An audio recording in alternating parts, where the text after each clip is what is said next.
Eu lembro o dia que eu estava bulindo no meu Instagram. E aí apareceu assim, no prioridades, Alisson Becker seguiu você. Aí eu tirei um print, mandei pra todos os meus amigos do futebol. Aí eu disse, macho, olha aqui. Foi um momento emocionante aí pra minha vida. Chamei minha esposa, Isa, vem cá! Aquele goleiro bonito, Isa, me seguiu aqui no Instagram. Cara, falei pra tu não ficar chamando o cara de bonito, cara. Eu preciso confessar que certamente desta roda eu sou o menos futebolístico de todos, assim. Não é não. Eu fui criado com minha mãe, eu não sei nada. Cara, eu torço pela seleção, por isso que eu tô com a camisa da seleção, assim. Pra mim eu preciso de 4 anos pra me importar com futebol, assim. De 4 em 4. Meus filhos não entendiam nada. Aí eles ganharam a camisa do Liverpool. Agora eles ficam no YouTube assistindo os jogos do Liverpool no YouTube, assistindo os jogos de outros anos, voltando, assistindo todos os jogos. Eles agora sabem, eles acham que é ao vivo às vezes, eles ficam assistindo o jogo de... Bom.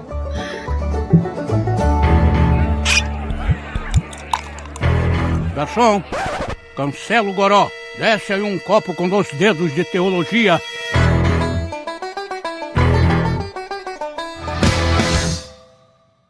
Seja bem-vindo a mais um episódio do Baixo Clero, podcast do 2 Dedos de Teologia. Eu estou aqui, de novo, sempre com Iago Martins, meu co-host, viu? Você é meu co-host. Não, hoje, principalmente. Hoje eu estou de coadjuvante total dessa história. E estamos aqui, ó. Você que clicou, você já viu, já sabe qual é a conversa, mas estamos aqui vestidos a caráter porque temos convidados especiais aqui hoje.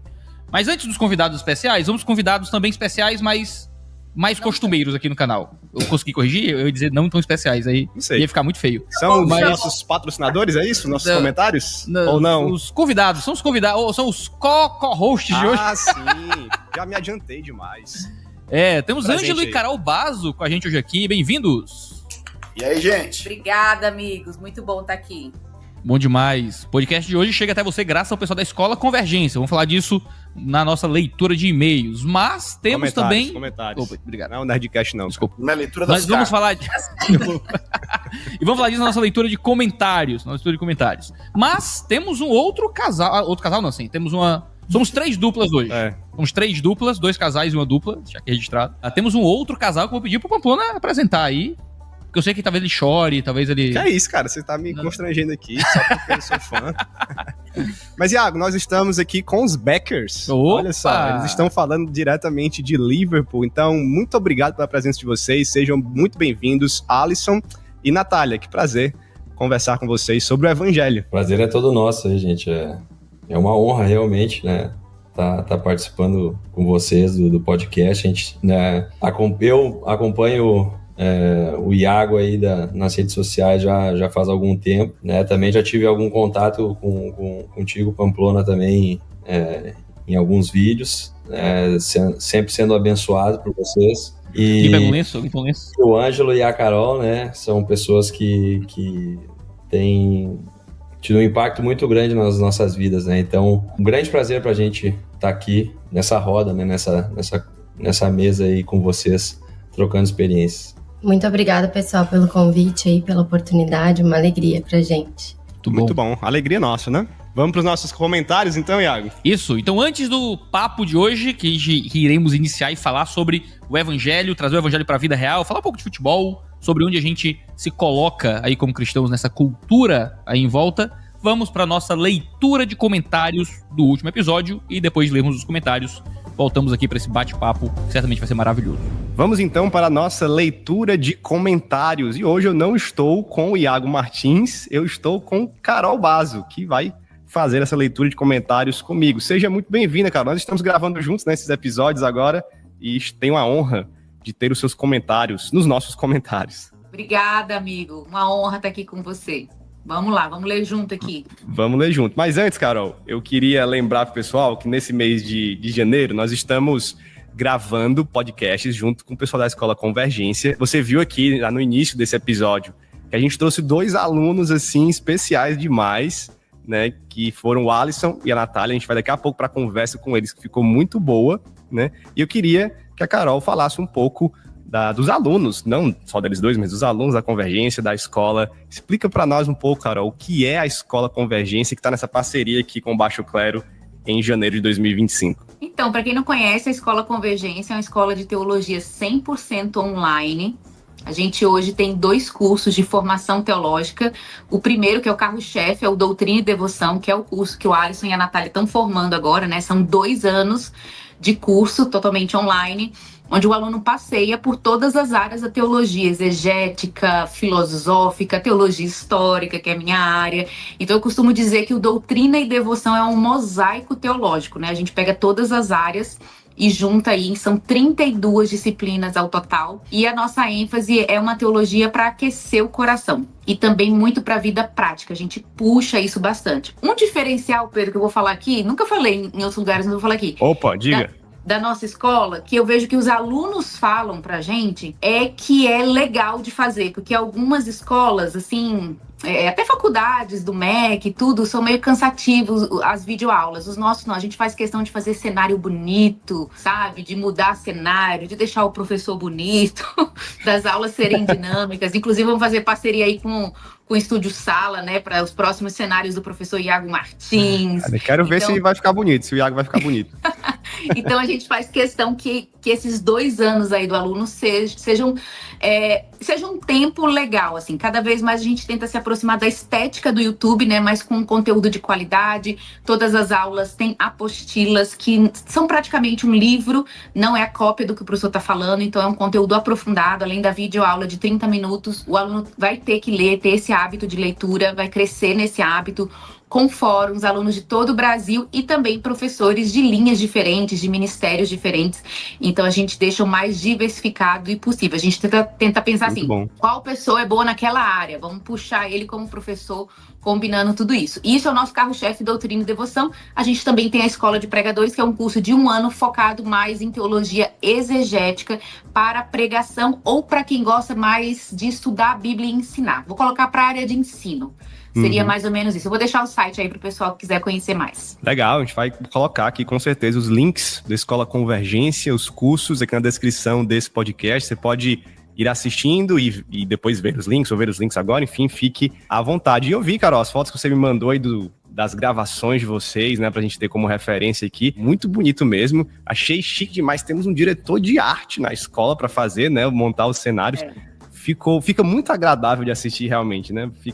E vendo os conteúdos que vocês produzem na Escola de Convergência aí, também com conteúdos gratuitos no YouTube que vocês já fizeram, a gente percebe que a qualidade é grande demais, né? E fica melhor mesmo, né? Essa qualidade de conteúdo, ela se soma com a qualidade de produção e aí fica um negócio bem agradável, empolgante da gente fazer, né? Que bom que vocês têm produzido assim também. E Pedro, a gente só para avisar o pessoal, a gente está com matrículas abertas, a gente abre matrícula só 4 vezes ao ano, não é sempre que está aberto. Então agora a gente está formando a primeira turma de 2025, então as inscrições estão abertas para as 2 formações, Doutrina e Devoção e Escola de Pregadores. Se o pessoal quiser fazer parte, agora já no final de janeiro, início de fevereiro, começam as aulas. Que legal. Gente, quero reforçar, por favor, se você quer estudar teologia, a Escola de Convergência é uma ótima recomendação. O pessoal me pergunta muito, Carol, onde é que você indica o pessoal estudar? Me indica um curso online, uma escola online. Aí eu indico algumas que eu conheço, falo da Convergência às vezes para as pessoas e tá aqui uma ótima recomendação para você que está procurando o estudo teológico em 2025. Tem professores muito bons na Escola Convergência e o conteúdo, né, de muita qualidade também. Falando nisso, bora, Pedro, fazer o convite aqui oficial para você. Rapaz, é só me chamar. Vamos fazer parte do corpo docente. Quero demais. Um convite desse aqui ao vivo, não pode voltar atrás mais não, viu, Carol? Tá assinado. Tá aqui, o pessoal tá vendo, viu? Tá vendo. Muito bem. Olha aí, já me alegrei aqui, me empolguei. Vamos ler os comentários, então? A gente vai ler os comentários do nosso episódio anterior, que é plantação de igreja. Você gosta desse tema, Carol? Você acha importante? Gosto muito. Também e eu vi que o Cris estava aí, eu admiro demais o trabalho do pessoal lá da Atos 29, do Cris. Isso. É demais. Foi uma conversa muito boa. Se você caiu aqui nesse episódio, volte lá no episódio anterior, Baixo Clero 44, Plantação de Igrejas. O título tá Plantação de Igrejas só para a região pobre? A gente debateu sobre isso, mas falou sobre muito mais coisas de plantação da igreja, junto com o Cristiano da Atos 29, com o Miguel Alisson, que é um pastor aqui no interior do Ceará, que tem feito projetos de plantação muito bons e tem se capacitado nessa área. Eu e Iago, a gente entrevistou eles e foi muito bacana. A gente vai ler agora os comentários, tá bom, Carol? Fique à vontade para puxar seus comentários aí, você já deu uma olhada, eu vou puxar aqui os meus também. O primeiro que eu vou ler é do Bismarck Costa. Ele comentou assim: Bom, há um tipo de teologia / doutrina que não se sustenta em regiões prósperas financeiramente. Cristo e somente ele deve ser a pregação em que se fundamenta e implanta igrejas. E o que as pessoas, sejam ricos ou pobres, e todas as orientações sexuais ou qualquer categoria em que as pessoas se dividem, todos devem ser levados à profunda convicção de pecado para que então possam contemplar maravilhosa e gloriosa cruz e ressurreição de Cristo, e depois de terem entendido a graça de Deus, frutifiquem em toda boa obra. Eu acredito nisso, Carol. Acredito que o que baseia a plantação de igreja é uma sólida teologia e pregação com base no Evangelho e em Jesus Cristo.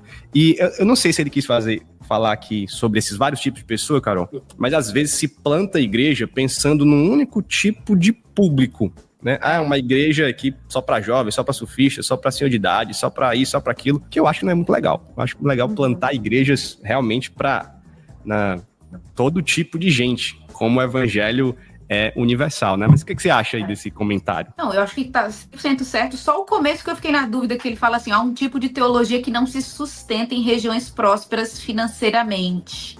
Será que não se sustenta, assim? Também não sei o que ele tá falando. 100%, disso. né? Tô pensando assim, é difícil, que é difícil, mas eu acho que os ricos também podem converter, né? Podem. Geralmente a gente vive um problema, vou puxar aqui para a minha área de escrita, né? Geralmente em áreas mais ricas tem predominado muito a teologia do coaching, né? É um pouco o contrário, né? Em áreas mais pobres a gente tem a teologia da prosperidade. A mensagem é praticamente a mesma, mas a roupagem, ela mudou a embalagem e a embalagem mudou a classe social para quais essas mensagens se dirigem, assim, né? Mas o verdadeiro evangelho... Oi. Lendo esse comentário, eu tava lembrando, eu acho que é um pai da igreja, eu acho que é o João Crisóstomo, o Boca de Ouro. Eu acho que é ele, se eu não me engano, que pregava sermões para ricos. Olha aí. Confrontando diretamente, pensando, nossa, que legal, né? Tipo, o cara tava num lugar próspero e fazia sermão contra as tentações das ovelhas, do público dele, né? Então, precisamos só de pastores corajosos aí, né? Exatamente, muito bom essa referência histórica. O evangelho, ele confronta tanto o pobre quanto o rico, e eu acho muito interessante quando você planta uma igreja ou pastoreia uma igreja sem esse tipo de busca. Eu quero buscar o rico, eu quero buscar o pobre. Busca todo mundo, cara. Busca todo mundo. Vai chegar o pobre, vai chegar o rico. Isso é muito bom. Né? Comentário aqui que eu vou querer que você me explique. Deixa eu achar ele aqui de novo. O que é D&D? O cara falando que joga D&D. Você não sabe o que é D&D, Carol? Não sei. Tô aqui pra aprender. D&D é Dungeons and Dragons. É um RPG. Agora eu quero saber de onde esse cara comentou D&D num... Isso. Eu espero que seja isso, né? Deixa eu achar aqui que eu como nerd, conheço D&D isso, mas eu não sei de onde ele tirou. Ele tirou Dungeons & Dragons de um podcast de plantação de igreja. Tá aqui, achei. Amo jogar D&D. Tenho uma dúvida, amo jogar D&D, porém fico meio desconfortável de fazer personagens que adorem deuses específicos da mitologia do jogo. Seria pecado criar personagens que adoram deuses fictícios? Tá aí, Carol, isso é bom pra você responder. Foi você que puxou essa pergunta e esse comentário. Não tem nada a ver, mas a gente leu aqui, né? Eu não sou capaz disso, não. Não sabia nem o que é D&D. Sei não. Vamos ter que trazer aqui Iago Martins, já jogou RPG. Guilherme Amarino, jogador de RPG. Você já jogou RPG? Já jogou RPG aí? Ayrton aqui é jogador de RPG, também precisa responder essa. Mas eu diria o seguinte, vou falar da minha área. Literatura fantástica. Não é pecado você criar personagens que adoram outros deuses, né? Você não tá dizendo que aquilo ali é o correto, você só criou um personagem que adora um outro deus, não tem problema nenhum, um personagem fictício. No jogo ele cria esse personagem, agora eu entendi. Ele cria esse personagem. Talvez ele esteja criando para ser o personagem dele, também não haveria problema. É uma história fictícia e aí, enfim, você vai viver aquela ficção ali, né? Mas depois faremos um dia, quem sabe, um episódio sobre RPG e o cristianismo, que é uma polêmica grande. Na época do pânico satânico lá nos Estados Unidos, D&Ds da vida foram demonizados totalmente, isso chegou no Brasil. Mas vamos lá, vamos ler mais comentários aqui. Olha outro aqui que eu gostei, tá? Faz um episódio sobre a vida e obra do C.S. Lewis. Nada a ver com o episódio, mas super legal. Me chamem quando for fazer. Foi a pessoa que disse me chame ou é você que tá dizendo me chame? Eu. Olha aí, então pronto, já outro convite aqui ao vivo. Vamos fazer, eu quero fazer esse. Vida e obra de C.S. Lewis. Quem é bom também é o Guido Sola lá. Olha aí, verdade. Tem muita gente boa pra falar de C.S. Lewis, né? Acho que a gente pode fazer um episódio aqui bem bacana, trazer uns 2, 3 convidados pra falar de Lewis, ou como diz meu amigo Bibo, Lewis, né? Luz. Que ele é chique, né? Ele fala Lewis. Enfim, mas vamos fazer, quero fazer. É porque a gente falou, Carol, que a gente queria fazer um podcast muito grande, de 3, 4, 5 horas. Agora a gente tem um estúdio, a gente pode fazer, trazer os convidados, botar comida aqui, enfim, pedir comida pros outros. E aí queria fazer um podcast grande, o pessoal começou a comentar sobre quais tipos de podcast de várias horas eles queriam aqui no... Talvez seja muito esse. Legal. Teve outro da Tatiana que disse assim, o podcast grande poderia ser sobre evangelismo e missões, compartilhando experiências de vocês, e chame alguém de missões urbanas. Sou fã demais do Baixo Clero, me sinto dentro das conversas. É o nosso objetivo, né? Fazer com que as pessoas se sintam aqui dentro das conversas.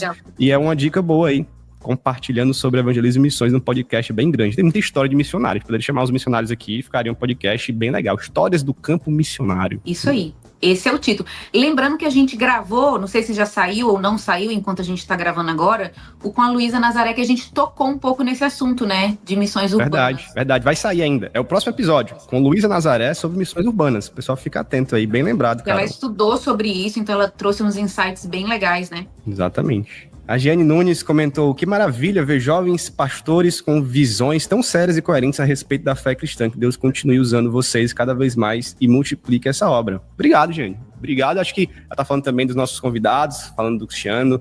O Cristiano não sei se ele é tão jovem assim não, depois ele vai me matar depois de um comentário desse.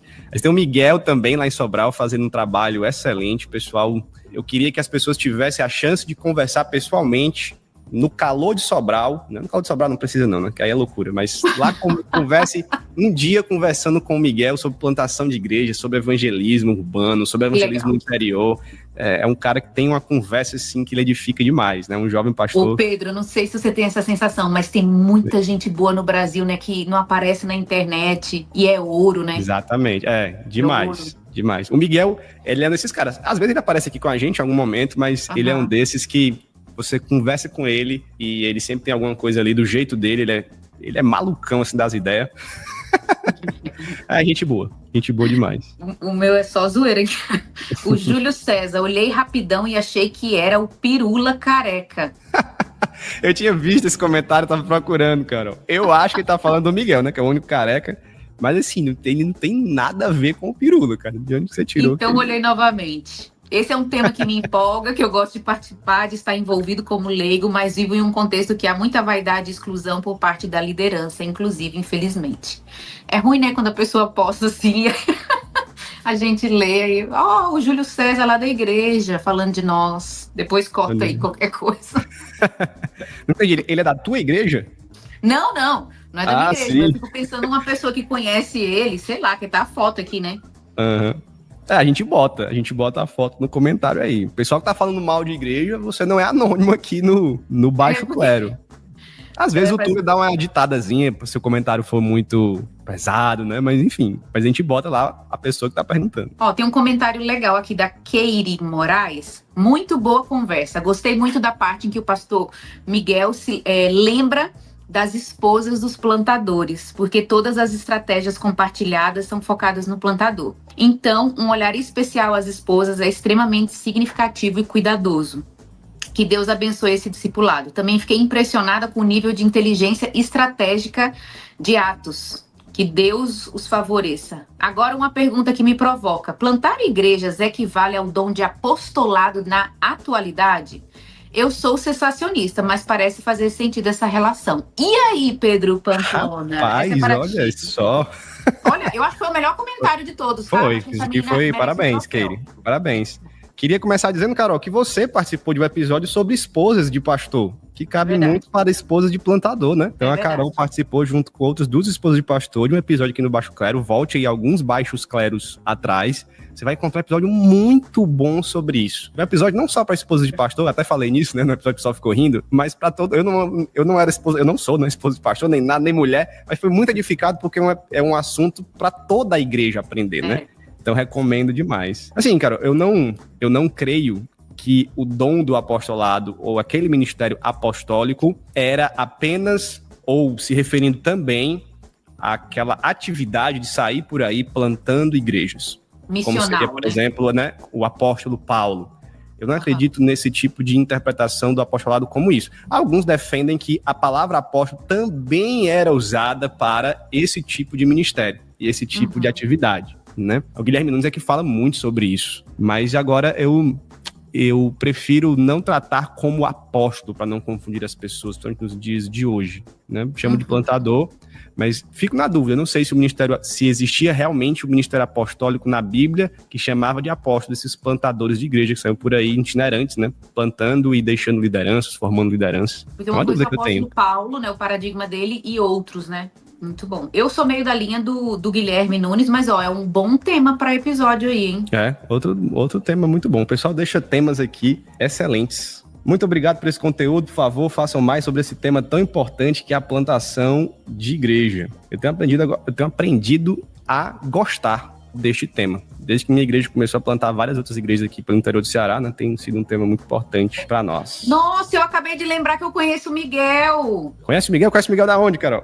Daí eu fui pra aí, conheci o Miguel, gente boa demais. É verdade, você esteve no fórum, né? É verdade. Figuraça, Miguel. É verdade, é figura. Nossa. Figura aqui do meio evangélico cearense.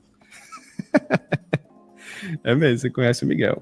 Miguel que usa roupas com muitas flores. Só anda de camisa florida. Você quer dar um presente pro Miguel, você dá uma camisa de botão florida pra ele. Muito legal. Foi legal, cara, que ele falou que ele era o único amigo do Iago. Eu acho que eu não achei esse comentário aqui, mas alguém comentou assim, como é que o cara diz que é o único amigo do Iago? Ele se acha demais e ele quer aparecer porque o Iago é famoso. Mas é uma brincadeira que eles têm, né? Que o Iago era meio antissocial na época do seminário e o Miguel disse que ele era o único amigo que o Iago tinha. Eu peguei pessoalmente ele contando isso aí. É figura, o Miguel é figura. Só não pode levar muito a sério as coisas que ele diz assim, não, na brincadeira. Basicamente, quando o Iago não era nada, ele suportou e foi amigo dele. É isso. Muito bom. Vamos pro nosso episódio, Carol, então? O episódio tá bom, hein? Vamos lá, que tá muito bom. Tá muito bom. Quero convidar o pessoal a ficar até o final, porque foi edificante do começo ao fim o papo com o Alisson e com a Natália. E desculpe a minha empolgação, gente, gravando com um jogador de futebol. Né? Mas vamos lá, Carol, vamos pro nosso episódio, que tá muito bom.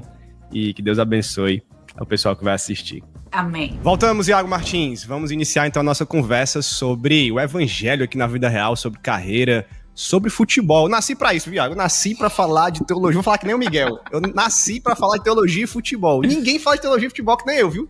Tem o Emílio Garófalo. Os caras vão... Eu sou o segundo, então. Desculpa, Emílio. Perdão. Tem dois. Tem dois. Daqui a pouco o pessoal vai, o cara se acha e tal. Brincadeira. Mas aqui junta as duas maiores paixões da vida de Pedro Pamplona, com certeza. Verdade. Mas enfim, não vamos falar de mim, vamos falar... Está caráter, deixa eu falar sobre o vestuário aqui, tá Pamplona. Você está vestido cara, eu achei a camisa do Liverpool, não sei de onde essa camisa vai parar, mas ela estava no meu guarda-roupa para destinação, cara. Destinação. Eu estou com a camisa da seleção brasileira aqui também, em homenagem. Mas essa camisa é do Pedro, não é minha. Eu tenho uma bem velhinha lá em casa que nem entra mais, eu acho. Não, tem mais 3 camisas que o Pedro trouxe uma coleção aqui de camisa de futebol aqui pra gente escolher. Sim, então, vamos passar pra Carol, pro Ângelo, eles vão apresentar os nossos convidados, iniciar este papo. Sempre muito bom falar com vocês, os Basos, e agora apresentando os Beckers. Olha aí. Nós não temos o mesmo sobrenome, infelizmente. Ângelo, Carol, conta pra gente como é que vocês conheceram aí os Becker. Como é que o goleiro da nossa seleção, grande, não é? O goleiro do Liverpool, tido aí como um dos melhores goleiros do mundo, é o melhor goleiro do mundo, goleiro do melhor time do mundo, chegou em contato aí, fez parte aí da Escola Convergência. Conta pra gente essa história aí. Não, deixa eu contar essa parte.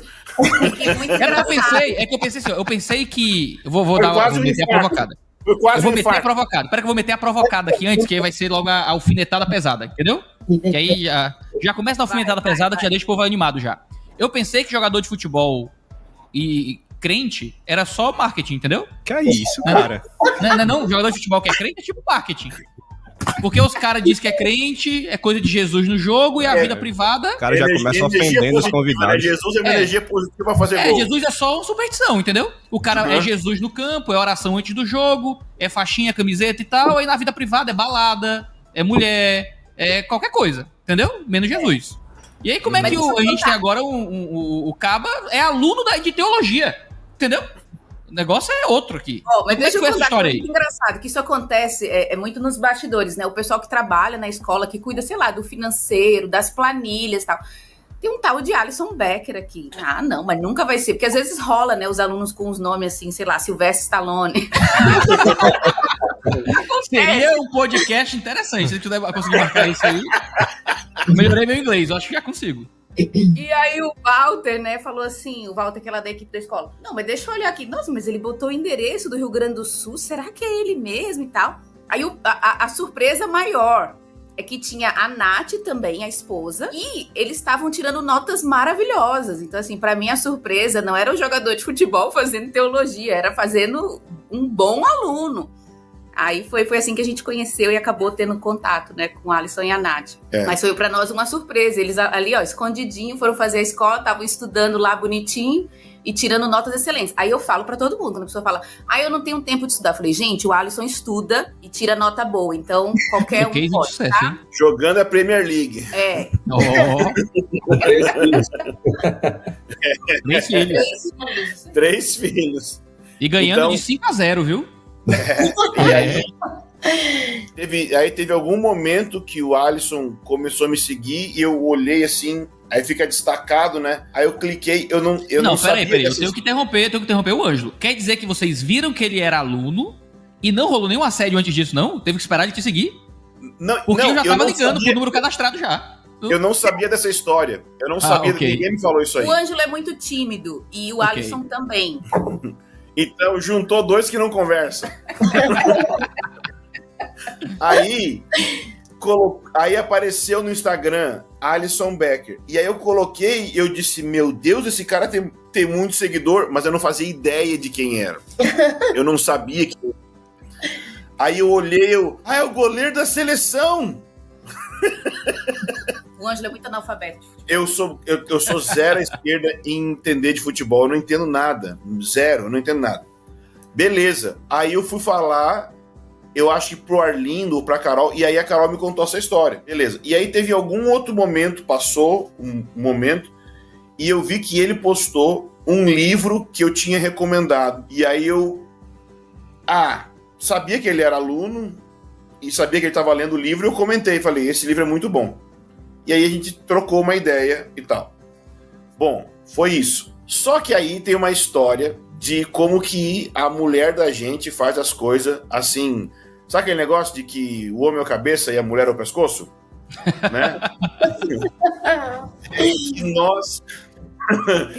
que nós íamos para a Inglaterra e aí a Carol queria deixar os livros... Porque quando a pessoa entra na Escola Convergência, ela recebe vários livros, né?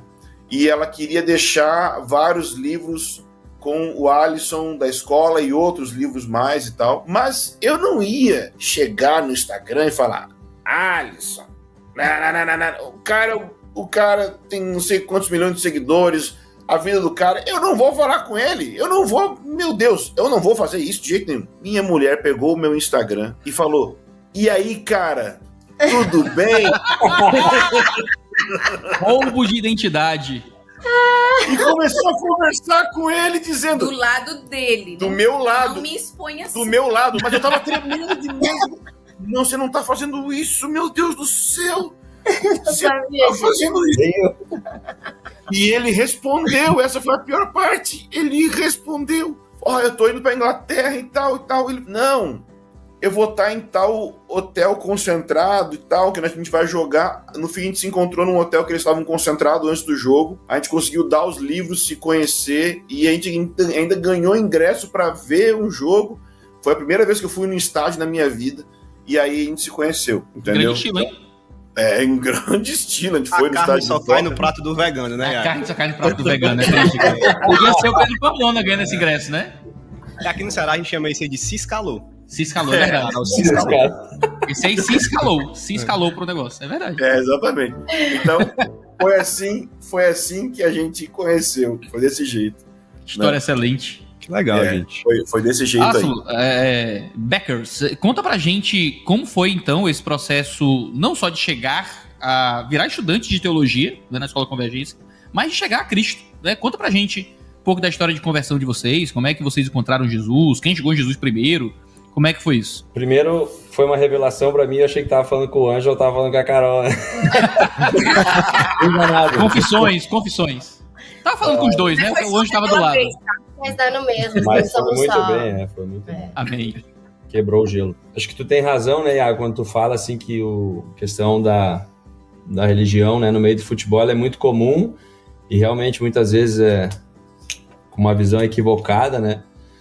Mas o futebol e a fé, ele anda muito junto, né? Então eu conheci Jesus, assim, tive o primeiro contato com fé, com religião, quando eu tinha mais ou menos uns 13 anos.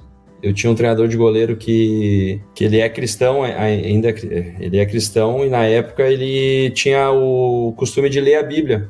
Ele saía assim do lugar que a gente estava concentrado e ele ia para um canto e ia ler a Bíblia dele. Um dia eu fui atrás dele, né, um cara muito legal, e aí comecei a perguntar para ele sobre o que era aquele livro, e ele começou a me explicar, não, essa é a Bíblia e tal. E ali foi meu primeiro contato assim com a palavra de Deus. E eu venho de uma família católica, né? De criação católica. Então, já a fé era comum na minha casa, né?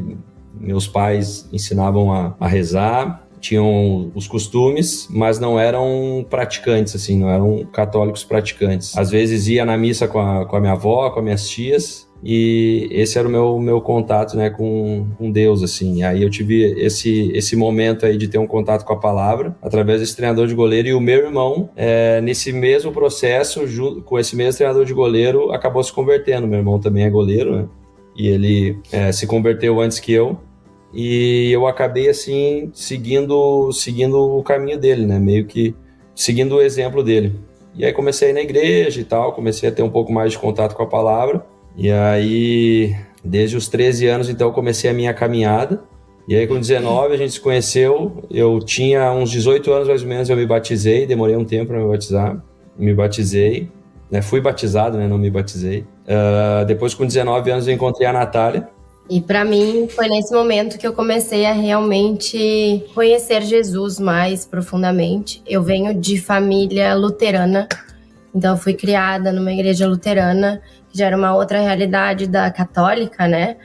Mas era algo que, da mesma forma, a gente frequentava os cultos, vivia um pouco da vida de igreja, assim, em família, mas não era algo que eu tinha tido um encontro pessoal com Jesus e tinha realmente experimentado algo diferente. Era aquela coisa de casa, cultural um pouco até, sabe? Mas assim, fiz todas as liturgias ali da luterana, enfim. Mas vivi a minha vida como se aquilo fosse uma coisa, isso aqui tá desse lado, e a minha vida normal não tem nada a ver com isso. Mas também sempre foi uma casa com muita fé, enfim.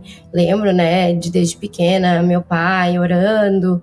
Então a gente veio desse contexto. Quando eu conheci o Ali, eu acho que foi no segundo ou no terceiro encontro, ele me chamou pra ir na igreja com ele. E na época, eu tava bem perdida, assim, tava, né, perdida, assim, no mundo, né.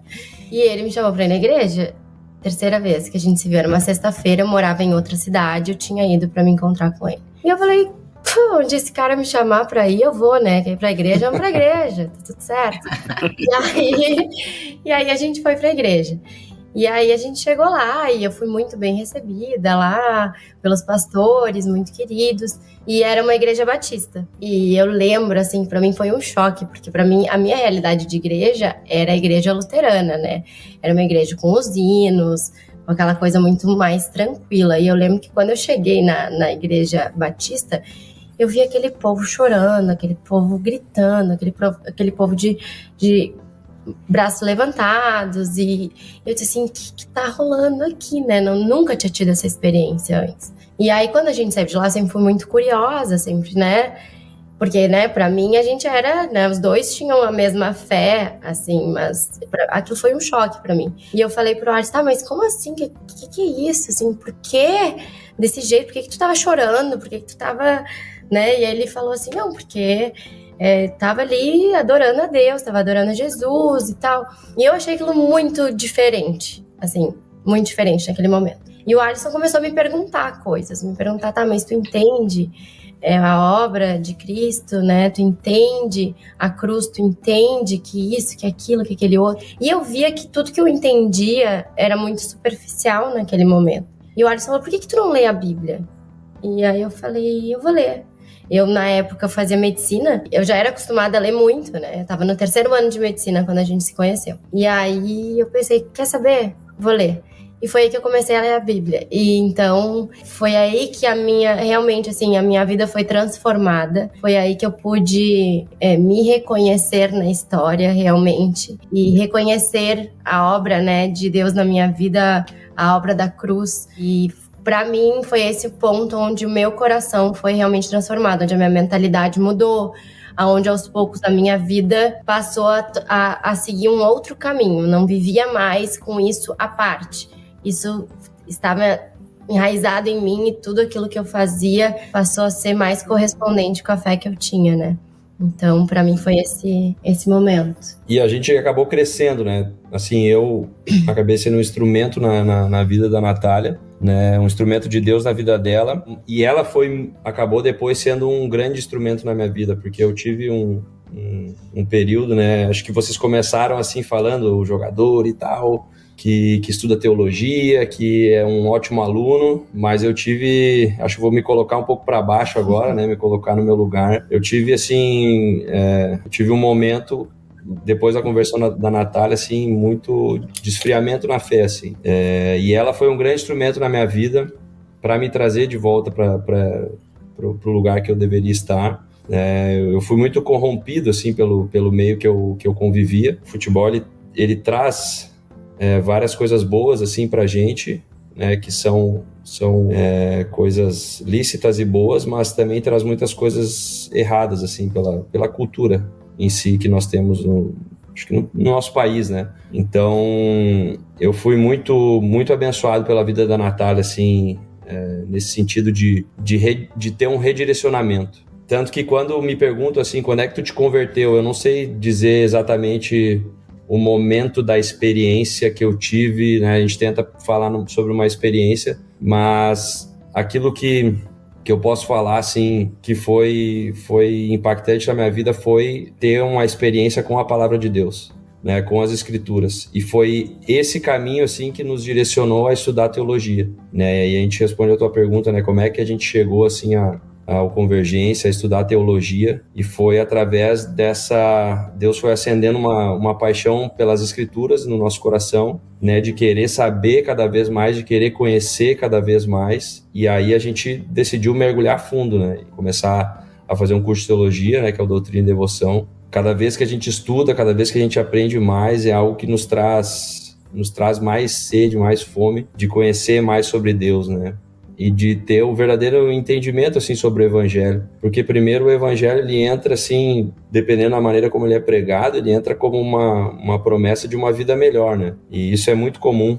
E ok, né, para a primeira experiência da pessoa, eu creio no processo, né, e creio que a minha vida também foi assim, num processo, que as coisas foram se colocando no devido lugar. Mas quando eu fui entender o verdadeiro sentido do Evangelho, assim, foi como se realmente tivesse caído as escamas dos meus olhos, né, e eu percebi, meu Deus, nossa, isso aqui é grandioso, eu quero mergulhar fundo nisso aqui, né, eu quero mergulhar no profundo do conhecimento de Deus, eu quero conhecer tudo aquilo que é possível sobre Deus. E aí que a gente começou a estudar teologia, né? E tem sido uma jornada incrível para nós. Glória a Deus, glória a Deus. Como é bom ver um jogador de futebol falando isso, né? Difícil na profissão.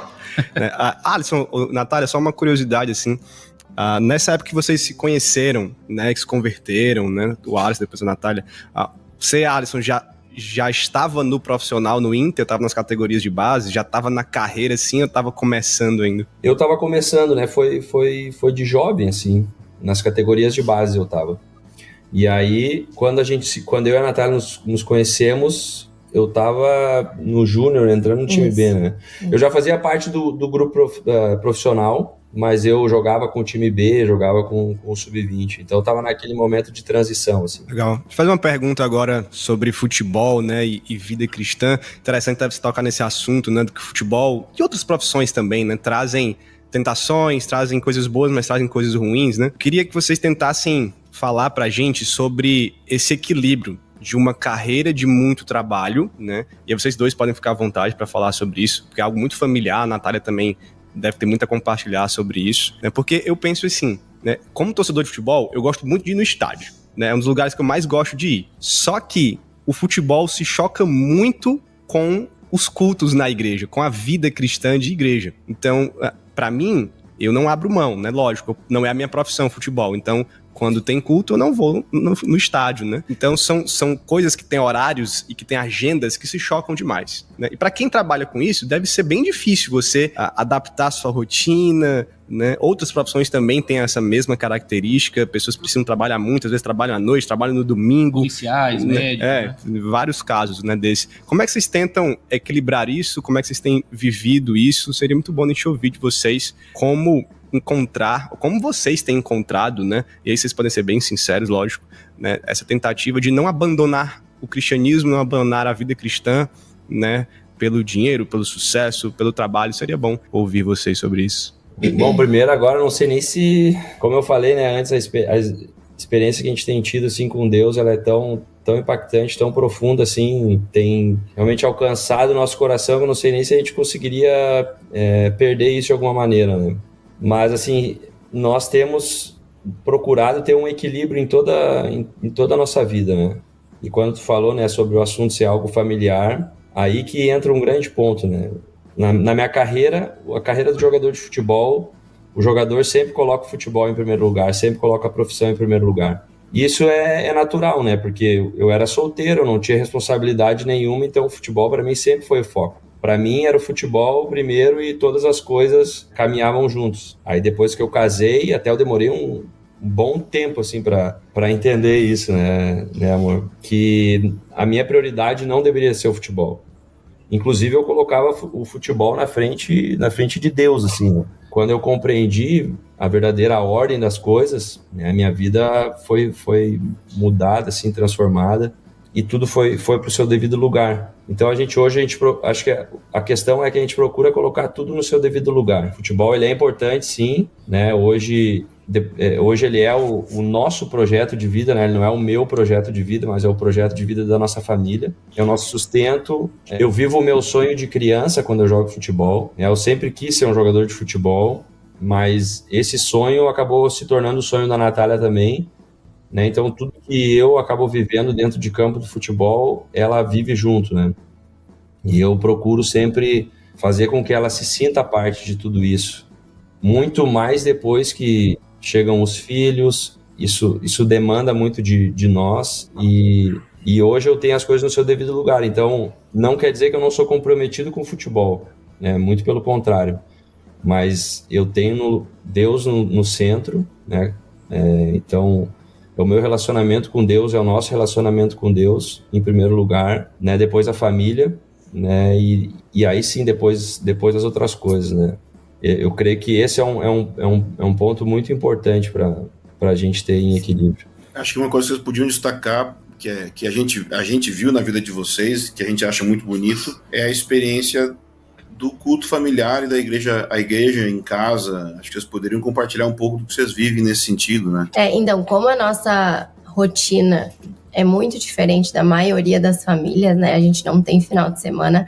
Na verdade, o nosso final de semana é do Alisson trabalhando, né? Então, acaba que a gente precisou encontrar, né, uma maneira de estarmos juntos, estarmos cultuando a Deus da maneira prática, assim, dentro da nossa casa, mas intencional, né? Então, a gente crê que tudo que a gente faz é um culto a Deus, mas sim, a gente também para fazer especificamente isso. E a gente começou, já tem alguns anos, a fazer cultos na nossa casa. A gente abre a nossa casa para isso. E a gente ama fazer isso. A gente faz geralmente dia de semana, né? Quando o Alisson, véspera da folga dele, ou quando ele está de folga, que ele também consegue ter mais tempo. E Hoje em dia, quem vem são as pessoas aqui que estão mais próximas da gente, as pessoas com quem a gente compartilha a vida diária. Essas pessoas e as suas famílias, elas vêm aqui para nossa casa pra gente ter os cultos, a gente faz os estudos bíblicos, a gente tem a nossa rotina aqui com as crianças também em relação a isso. E já teve tempos em que eram outros jogadores, né, com outras pessoas, com as suas famílias. Teve um tempo que na nossa casa, quando a gente fazia culto, tinha muitos brasileiros jogando aqui em Liverpool e Manchester. Então, quando vinha todo mundo, era coisa de ter 40 pessoas dentro da nossa casa para fazer culto. E foi um tempo muito especial também. Nesse momento agora, a gente tem vivido mais, assim, as pessoas que estão mais conectadas com a nossa vida diária, sabe? Mas isso tem sido uma bênção, isso tem edificado muito a nossa vida. Isso tem nos feito viver, sabe? Quando a gente olha lá para a igreja primitiva, as pessoas, né, que vinham nas casas e que tinham a vida em comum, que viviam naquele sistema, a gente tem sido muito edificado, a nossa fé tem sido muito edificada. Eu acho que isso também foi um ponto que nos levou a querer estudar, porque a gente começou a ver a responsabilidade e a voz que a gente tinha entre as pessoas, e a gente tinha muito temor de ensinar coisa errada, sabe? De daqui a pouco basear numa experiência que a gente teve, fazer uma doutrina em cima da nossa experiência. E foi por muito temor, assim, de saber que tinha gente nos escutando. A gente estava encaminhando pessoas, né, na fé. Então, isso também foi um ponto que a gente falou, não, a gente precisa ter muita clareza do que a gente está falando. A gente não pode falar, eu acho isso, ou eu acho aquilo, me parece assim, comigo foi dessa maneira. Então, tudo isso junto, assim, fez com que hoje a gente chegasse nesse momento. E num ponto de vista familiar, assim, agora falando mais da nossa rotina de família, em relação ao futebol, a gente sempre conseguiu lidar com isso de uma maneira leve, né? Com a chegada dos filhos, eu creio que isso se tornou mais desafiador para mim, para que eles entendessem a ausência, né, do pai em alguns momentos. Então, a minha filha várias vezes pergunta e fala, não quero que o papai viaje, não quero que o papai saia. Por exemplo, quando ele tem a seleção, né, ele viaja, fica 10, 11, 12 dias fora de casa. E as crianças sentem muita falta dele. Então, se tornou desafiador no sentido de fazê-los entender que aquilo que o pai estava fazendo também era pensando em nós, também era por nós, que era algo muito bom, né? E não que pena que o papai não tá. E hoje eles entendem, hoje... É claro que cada um na sua idade, né, a gente vai tendo desafios. A gente tem uma de 7, um de 5 e um de 3 anos. Então, conforme eles vão crescendo, vêm as dúvidas, eles querem perguntar, mas eles hoje se alegram muito, eles já entenderam a rotina, como funciona. E quando o Alisson tá em casa, ele tá em casa. Então, assim, atenção 100% para as crianças, para mim. A gente procura viver muito bem os momentos que a gente tem juntos, sabendo que em um momento ele vai precisar se ausentar, né, para jogar, para viajar, enfim. Acabei de ser ministrado, Pedro Antônio. Eu ia dizer a mesma coisa, cara. Só que falo dos 3 filhos, que é o mesmo caso meu aqui, né, e essa luta que a gente tem, porque pastor também tem essa luta. Eu trabalho de noite muitas vezes. É muito bom ouvir isso. A gente é ministrado também aqui pelo testemunho de vocês. Isso aí de estar em casa me pega, assim. Quantas vezes eu me vejo em casa com meus filhos pensando no que eu tenho que fazer amanhã, no que eu não deu tempo de fazer hoje, e a Catarina chamando pra brincar, e eu brincando, mas a cabeça em outro lugar, sabe? E os filhos percebem essas coisas. A gente tem que... Sim.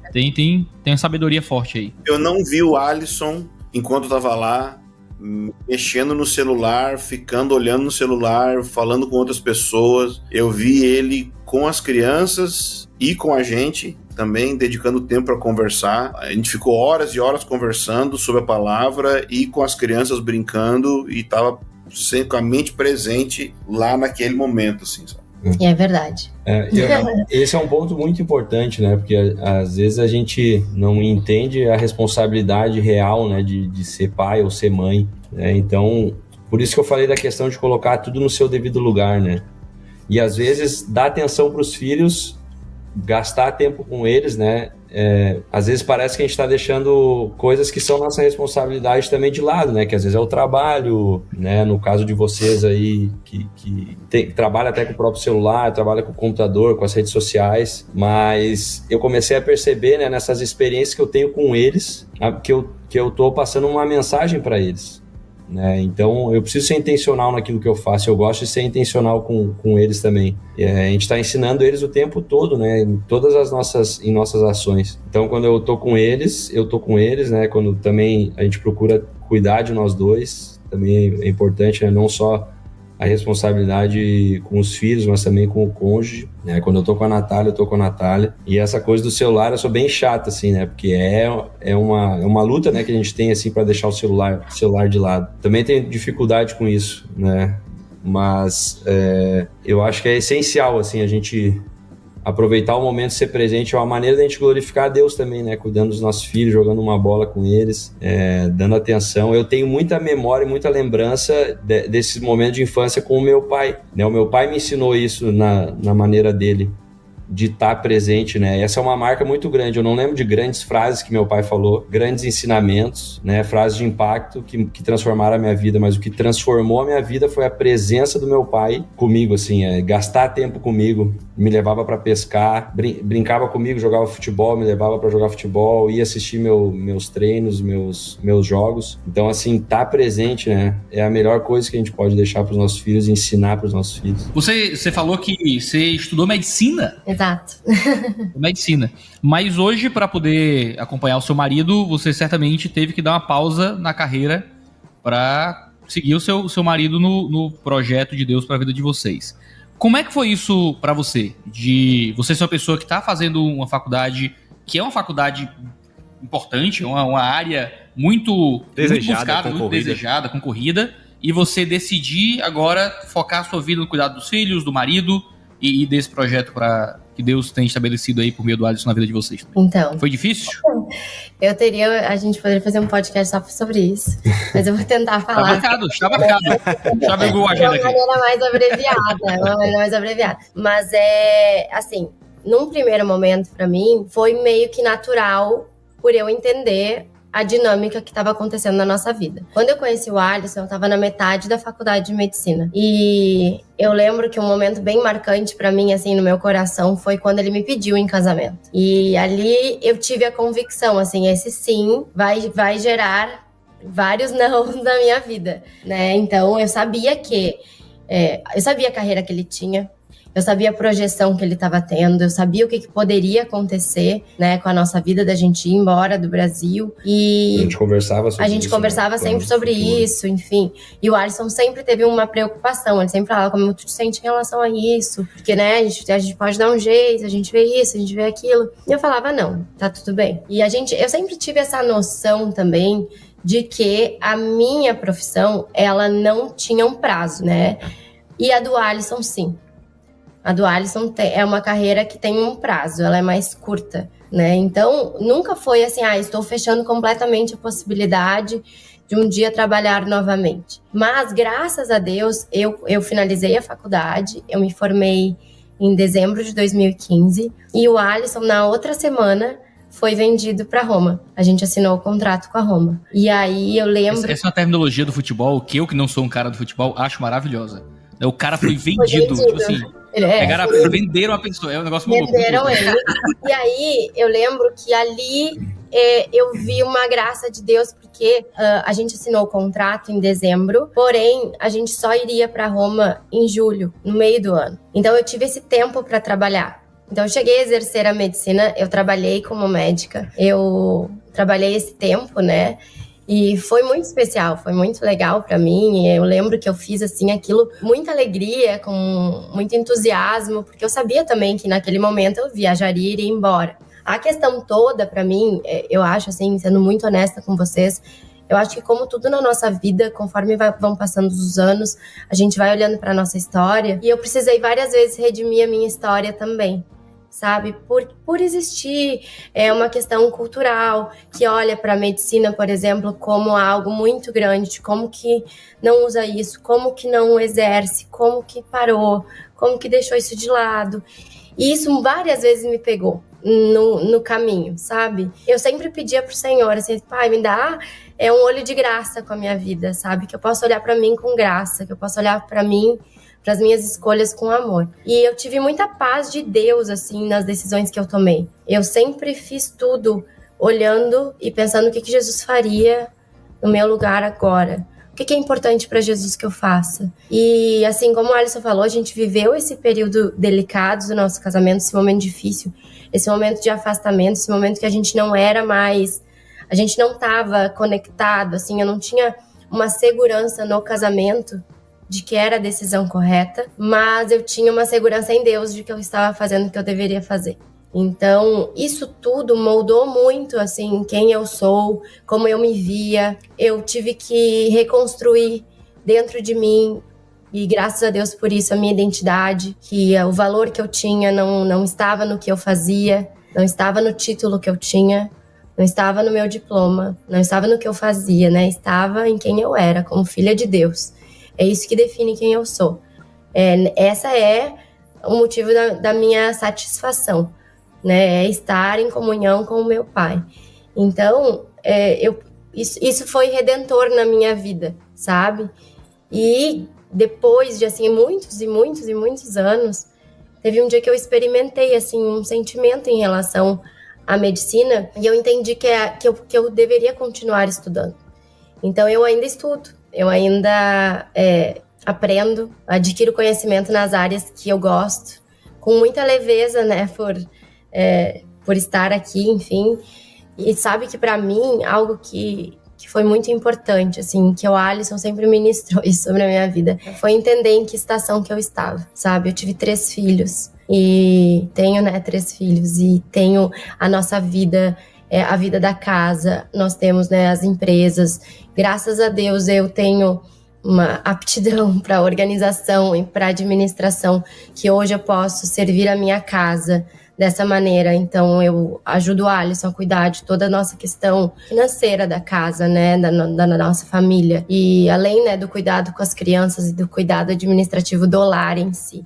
Então hoje eu trabalho numa área diferente da minha, né, com muita gratidão a Deus por poder estar em casa, poder estar perto dos meus filhos, poder acompanhar cada passo deles e entendendo, né, eu sempre falo que lá fora, né, tem vários médicos bons, tem muitas pessoas competentes, tem várias pessoas maravilhosas trabalhando, né, e fazendo isso para a glória de Deus também. Mas aqui dentro, mãe da Helena, do Mateu e do Rafa, esposa do Alisson, é só eu que posso fazer, tem coisas que só eu posso fazer. Então, eu tenho entendido isso e olhado para isso com muita alegria, sabe? Com muita gratidão a Deus. E na questão medicina em si, questão ser médica, eu tenho olhado para como as coisas caminharam na nossa vida e tenho me alegrado por ter ficado com a melhor parte.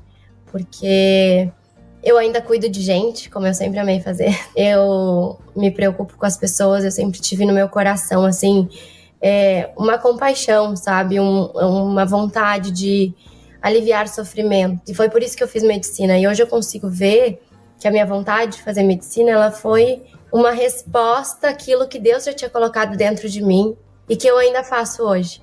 Então, não só dentro da minha casa, mas para as pessoas próximas da gente, assim. Várias pessoas, meu filho tá com febre, tá com dor de ouvido. Falo, pode deixar que eu dou uma olhadinha. Vou lá, olho e direciono um caminho. Porque a gente tá longe de casa, a gente, né, tá aqui num lugar que a maioria das pessoas não fala bem a língua, não entende bem como funciona a medicina aqui. Então, às vezes eu falo, não precisa ir pro hospital, né? Eu dou uma olhadinha pra ti, vamos aliviar. E aí, olho uma garganta, dar uma opinião, enfim. Eu tenho usado muito a medicina, né? Embora não da maneira como eu imaginei que seria, mas até dentro de casa, né? Com as crianças. Isso já nos livrou, assim, de muito hospital na madrugada.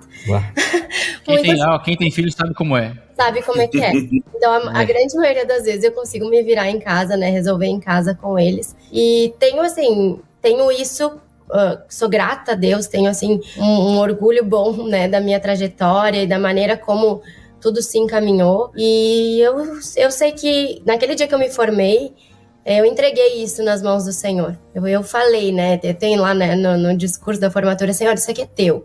Eu te entrego, isso aqui é teu. Faz com isso aqui o que tu quiser fazer.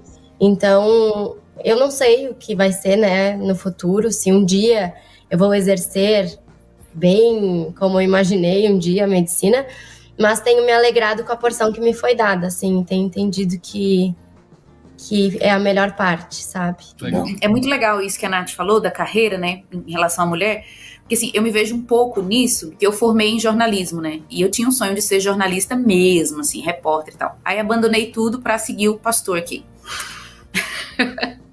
Mas quando a gente tem a paixão e o dom, mesmo sem cargo, mesmo sem emprego, mesmo sem estar no mercado de trabalho, a gente faz, né? Então, eu acho que a parte boa, assim, da carreira, do trabalho, do dom que Deus nos dá, é que a gente consegue fazer em qualquer lugar. Quando é aquilo que a gente gosta e aquilo que Deus nos chamou para fazer. Então, esses dias eu tava pensando, nossa, eu tô exercendo o meu jornalismo da história da igreja e eu me sinto plenamente satisfeita. Na verdade, para mim é um privilégio, porque eu não tô sofrendo no mercado de trabalho, tô conseguindo fazer essa conexão com a fé e tal. Então, eu acho que isso é muito legal, assim, até para homens e mulheres que estão ouvindo a gente aqui sobre carreira, pensar nisso, que mesmo sem estar no mercado de trabalho, mesmo sem estar com cargo, com nome, com a carteira assinada, é possível viver aquilo que Deus te chamou, né? Essa criatividade de onde eu estou, onde eu for colocado, eu vou viver isso, né? Exato, da maneira como eu posso, com aquilo que eu tenho na mão. Então é isso, assim, pra mim tem sido assim, e eu tenho visto com mais leveza, sabe? Porque tiveram alguns momentos na minha história, assim, que eu me cobrei muito, que eu tive olhos críticos em relação a mim, sabe? Ah, mas eu poderia ter feito isso, eu poderia ter feito aquilo, eu poderia... E daqui a pouco eu olho pra minha realidade e falo, não, porque embora, assim, a minha carreira na medicina, ela não tenha sido, né, uma carreira de sucesso, nesse sentido, a minha família, ela prosperou, né? A minha família, ela tem algo acontecendo nela que eu tenho um papel muito importante. Então, eu passei a ver isso assim como um presente de Deus, sabe? Poder estar em casa, poder estar aqui presente, atuando, vendo, aquela coisa que nosso olho em casa muda as coisas, né? E, então eu dou graças a Deus por isso. Sou bem feliz hoje, assim, com a minha posição, né? Com a maneira como Deus encaminhou tudo na nossa vida. Tem uma frase da Natália que me marcou muito aí. Entre a carreira e a família, ela ficou com a melhor parte. Foi a família, né? Às vezes a gente não precisa escolher entre essas coisas, dá pra equilibrar bem, mas em muitos casos a gente precisa escolher, né? E saber que você escolheu o que você considera a melhor parte, que é a família, é muito bonito, né? Eu lembrei da minha esposa também teve que fazer isso. Na verdade, ela nem teve, foi uma decisão dela de liberdade, assim.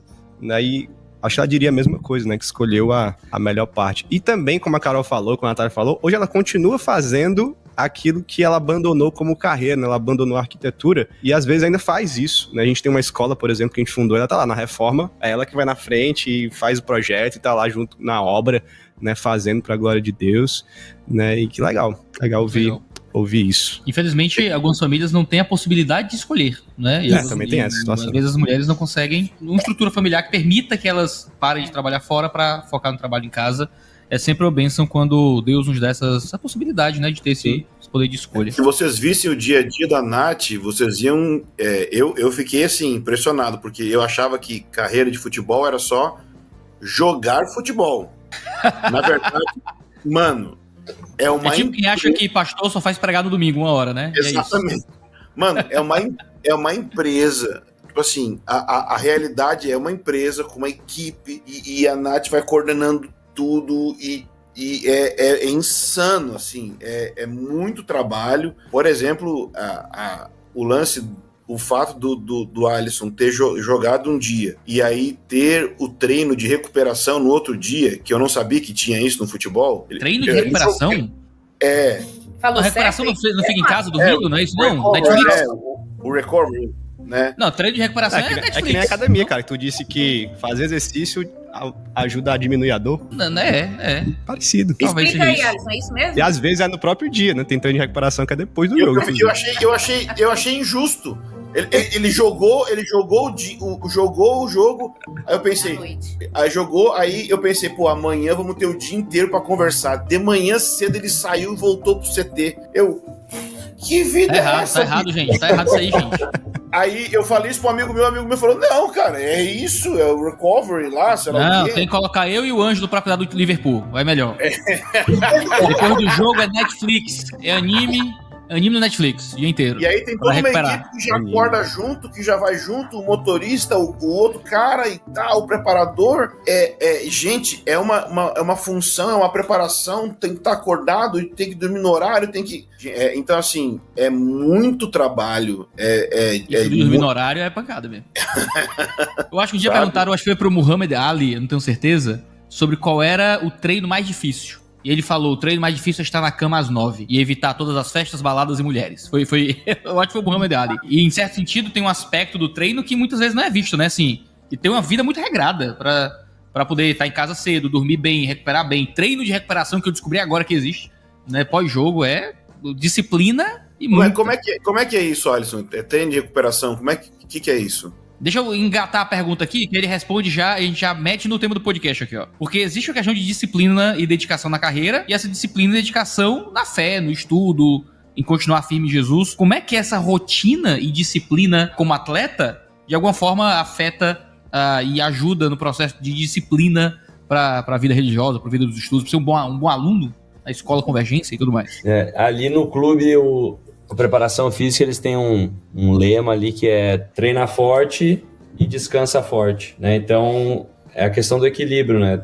Quando tem que treinar, vai treinar forte, vai se dedicar. Quando tem que descansar, descansa também, usando as melhores ferramentas para que o corpo recupere, para que no dia seguinte esteja nas melhores condições, né? Aqui tem... Às vezes a gente pega jogo domingo, aí 2 dias depois, na quarta-feira, 3 dias depois, na quarta-feira, já vai estar jogando. Então tem 2 dias entre um jogo e outro. Então envolve alimentação correta, sono correto. Esse desafio de ir para a cama cedo é grande, né? Porque às vezes a gente tem a impressão de quando a gente dorme, pelo menos eu tenho essa impressão que quando a gente dorme, a gente perde tempo, né? Então, às vezes a gente quer dar uma esticada no dia, quer tornar o dia maior, às vezes não consegue fazer tudo o que quer num dia, mas na minha carreira eu preciso disso, preciso do descanso. E aí entra a questão da família também. Hoje é necessário que a gente tenha uma rotina para que as coisas funcionem como devem funcionar. A gente tem os 3 filhos que estão na escola, então acorda às 7 da manhã. Se eles não dormirem às 8h30 da noite, no dia anterior... Se eles passarem desse horário, no outro dia eles acordam cansados, acordam chato, acordam fazendo birra. É difícil para botar roupa, é difícil para comer, para tomar café da manhã. Então, assim, já parte do ponto que a gente quer facilitar o outro dia, né? Todo mundo que está dentro dessa sala tem filhos, então todo mundo tá balançando a cabeça aqui. Bom, todo o time técnico tá balançando a cabeça também. Cara, a nossa vida, às vezes a gente olha o jogador, né? O cara, uau, esse cara aí tem uma vida... espetacular. Pode ser que alguns tenham, assim, né? Mas no sentido assim, a gente tem uma vida muito ordinária, né, cara? Muito, muito comum, né? Porque a gente também escolhe ter esse estilo de vida num certo sentido, assim, porque a gente vê valor nisso, né? Cara, é muito bom ver a família, a maneira como as crianças se portam, assim, mas exige uma responsabilidade, uma disciplina, né? Para que a gente aplique isso. Então, para não fugir da pergunta, né? O treino de descanso ali que vocês estavam perguntando é isso, no outro dia eu acordar cedo, né, dentro do possível, ir para o trabalho, cumprir com as minhas responsabilidades, e lá a gente faz um exercício na bicicleta, faz banheira de gelo, faz sauna ou banheira quente, faz alongamento, mobilidade, tudo, usa as ferramentas, né, necessárias para se preparar para o próximo dia. Então esse é o primeiro ponto, né, da questão da preparação. Eu me pergunto quão ativa tem que ser a vida de uma pessoa para que o descanso seja um exercício na bicicleta. Eu fui pra bicicleta, eu tô descansando. Eu imagino como é que é o trabalho. Mas pensa que parado, né? Se tu faz algo e tu fica parado, tu atrofia, né? Sim. Vai atrofiar. Tem que ser um descanso ativo, né? Não dá pra parar. O cara que vai fazer só musculação, o cara vai caminhar assim, né? Então tem a mobilidade, tem o alongamento. E aí acho que isso... Vai ficar tipo o Ângelo aí, que é só na musculação, tá... mas eu tenho que fazer, eu tenho que esticar, porque eu não consigo, por exemplo, às vezes, quando eu comecei, eu não conseguia pegar a barra aqui, ó. de tão atrofiado que eu era. Então, assim, aí eu acho que isso traz um link muito instantâneo, assim, na questão da nossa vida devocional, né? Da nossa vida com Deus. Na espiritualidade também exige uma disciplina, né? Pela maneira que nós somos, né? Eu não gosto de estipular muito tempo para as coisas. Eu não funciono tão bem dessa maneira. Mas eu, da maneira que eu sou com os meus filhos, que a gente falou antes, né? De estar presente, quando eu tenho o espaço no meu dia, que eu posso estar sozinho, as crianças foram para a escola, a Natália vai fazer um treino ali na academia, eu tô sozinho aqui, eu sento, aproveito esse tempo para ler a palavra, para daqui a pouco ler um livro, daqui a pouco para ver uma pregação, né, que é importante também, para dar uma estudada, para orar, para ter um momento de intimidade com Deus, assim. Eu uso todos os momentos que eu posso durante o dia, durante a minha rotina. O tempo que eu vou pro treino, por exemplo, eu levo 45 minutos mais ou menos para chegar no centro de treinamento. E eu tenho um motorista, né, que me leva. Então eu posso usar esse tempo para estudar, para ler. Fazer aula quando tá atrasada. Eu queria comentar um negócio sobre isso daí, que é o seguinte. Eu acho que eu não contei pra vocês isso aí, mas teve um dia que eu saí, o dia do jogo lá, eu saí com a tua equipe pra passear com eles, né? Enquanto você foi se preparar lá. E eles comentaram, eles falaram assim, todas as vezes que o Alisson entra aqui dentro da van, ele abre a Bíblia e ele fica lendo a Bíblia e a gente fica vendo ele ler a Bíblia. Porque acho que pelo menos mais da metade deles não são crentes, né? E aí eles ficam vendo você ler e eles vêm como exemplo. Parece que na ida você vai lendo a Bíblia e na volta você vai ouvindo pregação no carro, né? E eles estão todos os dias em contato, vendo o exemplo de alguém. Imagina que você tá quieto com a Bíblia aberta e eles estão sentados na sua frente te olhando. E depois você bota o som, ouvindo a pregação. Pra mim, aquilo ali foi um testemunho, porque eles não estavam na sua frente te bajulando. Eles estavam relaxados, contando piada, conversando comigo, e soltaram isso assim, ó. Ele tá sempre lendo a Bíblia todos os dias no caminho pro treino. Eu falei, agora eu tô ouvindo um testemunho. Sabe quando o cara fala mal pelas costas? Tá falando bem pelas costas. Fala bem pelas costas. Foi um testemunho muito bonito de ver. Sabe? Foi muito bonito. Essa conversa me lembrou de 1 Timóteo, capítulo 4, verso 7, que diz, exercita-te pessoalmente na piedade, né? O exercício físico tem algum valor, é importante, Paulo dá um valor a isso, né? Como a gente tá falando aqui, do descansar forte, do treinar forte, né? E dessa rotina que todo mundo deve ter de cuidar do corpo, cuidar da saúde, né? Mas aí depois ele diz, mas a piedade tem um valor eterno, né? Se a gente está se esforçando no exercício físico, deveríamos também colocar esforço e até mais neste exercício da piedade, né? Que está para também a vida por vir, né? Então, o Alisson tem feito essas duas coisas, né? Tem lido a Bíblia, tem orado, pregação, a Natália também, acho que nós devemos fazer isso também, né? Talvez o nosso maior desafio seja a parte física, né? Mas enfim, tem que equilibrar essas coisas, né? Os Estados Unidos me magoaram aí. Mas que legal, que legal. É um texto muito bom pra ficar aí pro pessoal que tá ouvindo o podcast também. Exercita-te pessoalmente na piedade. Alisson, uma pergunta agora mais direcionada a você. Talvez a Natália possa complementar também, porque casal, né? Uma só carne. Mas quando a gente lida com sucesso na carreira, você não tem nenhum problema de te dizer isso, você é alguém que alcançou o sucesso, você é um goleiro, né, mundialmente conhecido. Tem música pra você lá em Liverpool. Olha aí, é um atleta de alta performance. Todos nós aqui, na verdade, talvez nós quatro aqui, dentro da bolha teológica, nós também temos algum tipo de fama ou de alcance maior do que o comum. Bota aspas aí, você tá... de fama da nossa bolha, né? Que a gente tá falando o Iago aqui. gosta de ser o ferrado O sempre. Iago é o mais famoso e ele é o que mais se bota pra baixo. Iago, você tem mais seguidor que o John Piper. Aceite. Aceita.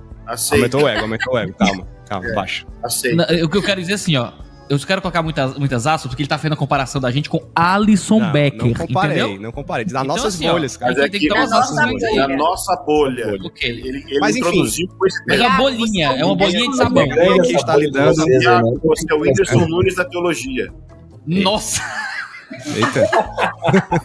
Fã ou hater? Eu não entendi se é fã ou hater. Exatamente. Era um elogio, né? Elogio, Enfim. xingamento. Mas voltando aqui à seriedade do podcast e da pergunta, né? E não tem seriedade, pode ver. É isso, cara, tem seriedade. Tem seriedade, tem seriedade.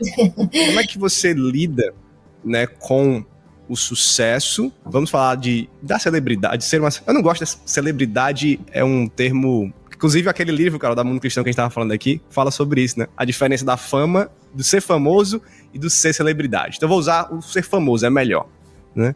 Então, é meio pejorativo hoje em dia, né? Falando celebridade, né? Sou até mal se duvidar, mas... Enfim, como é que você lida com isso? E como é que vocês têm visto o fato de Deus poder usar da fama de alguém, porque ele chamou algumas pessoas para serem mais conhecidas, né? Inclusive na Bíblia a gente vê isso, pessoas que tiveram fama e por meio da fama, né, puderam levar o evangelho, testemunharem mais sobre Jesus, né? Como é que vocês lidam com isso, não lidam, pensam nisso, não pensam, isso atrapalha, isso ajuda? Seria interessante também te ouvir sobre isso, porque outras pessoas de outras profissões também alcançam dentro das suas bolhas algum tipo de notoriedade, de autoridade, de alcance. Né? É interessante a gente falar sobre isso também. O jogador de futebol, ele almeja isso, né? Porque se tu te tornou famoso é porque tu tá jogando em alto nível, né? Então as coisas andam juntos. Então ele não quer a fama no sentido somente, né? Alguns querem, mas eu não quero a fama por ter os privilégios da fama, mas eu quero ser famoso pela minha qualidade, pelo que eu demonstro dentro de campo, né? Mas aí trazendo para como eu vejo a minha vida, tudo, porque para mim tudo é uma coisa só, né? Não tem a diferença, a separação entre o jogador e a minha pessoalidade, sou um integral. Eu vejo que isso é uma responsabilidade, né? Porque, como tu falou, se eu tô nesse lugar, né? Porque Deus me colocou nesse lugar. Então, traz junto uma responsabilidade, porque hoje eu influencio crianças, influencio adultos também. Hoje, a nossa rede social ela é muito ativa na questão familiar. Ela não é muito ativa, mas ela é ativa na questão familiar, né? A gente posta os nossos momentos em família. Então, a gente está sempre transmitindo uma mensagem. Então, eu tenho essa intencionalidade de ser um bom testemunho também, né? E eu não vejo a fama como algo que eu tenho que me gloriar em relação a isso, né? Mas, ao mesmo tempo, é uma luta, porque a carne ela vai te trazer um sentimento assim, né? O ego ele vai te encher. Quando no estádio gritam o meu nome, quando eu sou aplaudido porque eu faço algo bom, isso enche o peito, né? Então, mas ao mesmo tempo, uma compreensão correta do evangelho, da palavra, de quem eu sou em Deus, isso me coloca no meu lugar, né? A questão de ter um conceito em relação à minha pessoa devido, não maior nem menor, mas o conceito devido. É dessa maneira que eu enxergo, assim, essa questão da fama. Mas tem as coisas ruins também, né? Que eu sou um cara mais introvertido, se posso falar assim. Eu gosto de privacidade, mas ao mesmo tempo eu gosto de ter uma vida ordinária, como eu já falei. Eu gosto de sair para jantar com a minha esposa, eu gosto de sair para passear com os meus filhos. Muitas vezes eu não posso fazer isso, né? Porque tem a questão... Ir no culto. Amo ir no culto, né? Mas tem uma cultura hoje muito difícil, assim, de entrar numa igreja e ter momento de privacidade, assim, no momento da oração, do louvor. Né? Hoje em dia, muitos cultos televisionados, às vezes lá aí vem a câmera na cara, assim. Né? Então, não... É nessas questões, assim, que são as maiores dificuldades, assim, de se lidar, né? E, assim, os meus filhos têm começado a observar isso. Hoje eles estão começando a perceber, o meu pai é famoso. Que a gente tá na rua, ele tirar fotos comigo. Principalmente a Helena, né, que já é a mais velha. Tá com 7 anos, ela despertou pra isso. Inclusive, ela fala... Ela viu, né? Ela pergunta... Por que as pessoas estão correndo atrás do carro? Mãe, por que ninguém pede pra tirar foto contigo? Eu falo, então. Criança tem um jeito particular de humilhar a gente, né? Então, minha filha... Eu digo pra Isa que é um amigo do papai. Alguém pede foto, assim, na bolha, né? Na micro bolha que a gente vive. Alguém pede pra tirar uma foto assim no lugar, e a Catarina pergunta: quem é, papai? É seu amigo? Eu digo, é um amigo da internet, amor. É o jeito de eu explicar pra mim de 5 anos, porque é que estranhos na rua falam com o pai dela. Não, a Helena, ela inclusive, ela organiza, ela tava num summer camp, um acampamento de férias, e aí ela fez uma amiga. E aí ela chegou pra mim e falou assim: mãe, será que amanhã meu pai pode vir me buscar? Geralmente sou eu que busco, né? E eu falei: acho que sim, filho, acho que amanhã ele vai estar em casa. A mãe vai combinar com ele. Ela, tá. Aí chegou no outro dia na escola, o Alisson foi comigo, mas só eu desci do carro. E ela assim, mãe, meu pai não veio. Eu falei, veio, ele tá dentro do carro, ele veio te buscar junto. Ela, não, sabe o que é? Que eu fiz uma amiga nova. Eu prometi pra ela que meu pai ia tirar uma foto com ela. Tá usando já o pai. Tá usando o pai. Então, ela começou a ter essa percepção. Mas assim, eu que convivo com ele, só o que eu gostaria de acrescentar, assim, na resposta dele, eu conheço, eu convivo, e o Alisson, ele tem um coração, assim, muito, muito simples, muito humilde, né, diante de tudo isso. E eu lembro, e foi uma frase que impactou, assim, a minha vida, eu vou falar, que foi quando ele ganhou de o melhor goleiro do mundo, quando ele ganhou o prêmio, né? Eu lembro, assim, a gente foi lá buscar. A gente foi lá e aí na volta pra casa, eu perguntei pra ele, e aí, como é que tu tá te sentindo, né? Meu Deus, como é que tu tá te sentindo?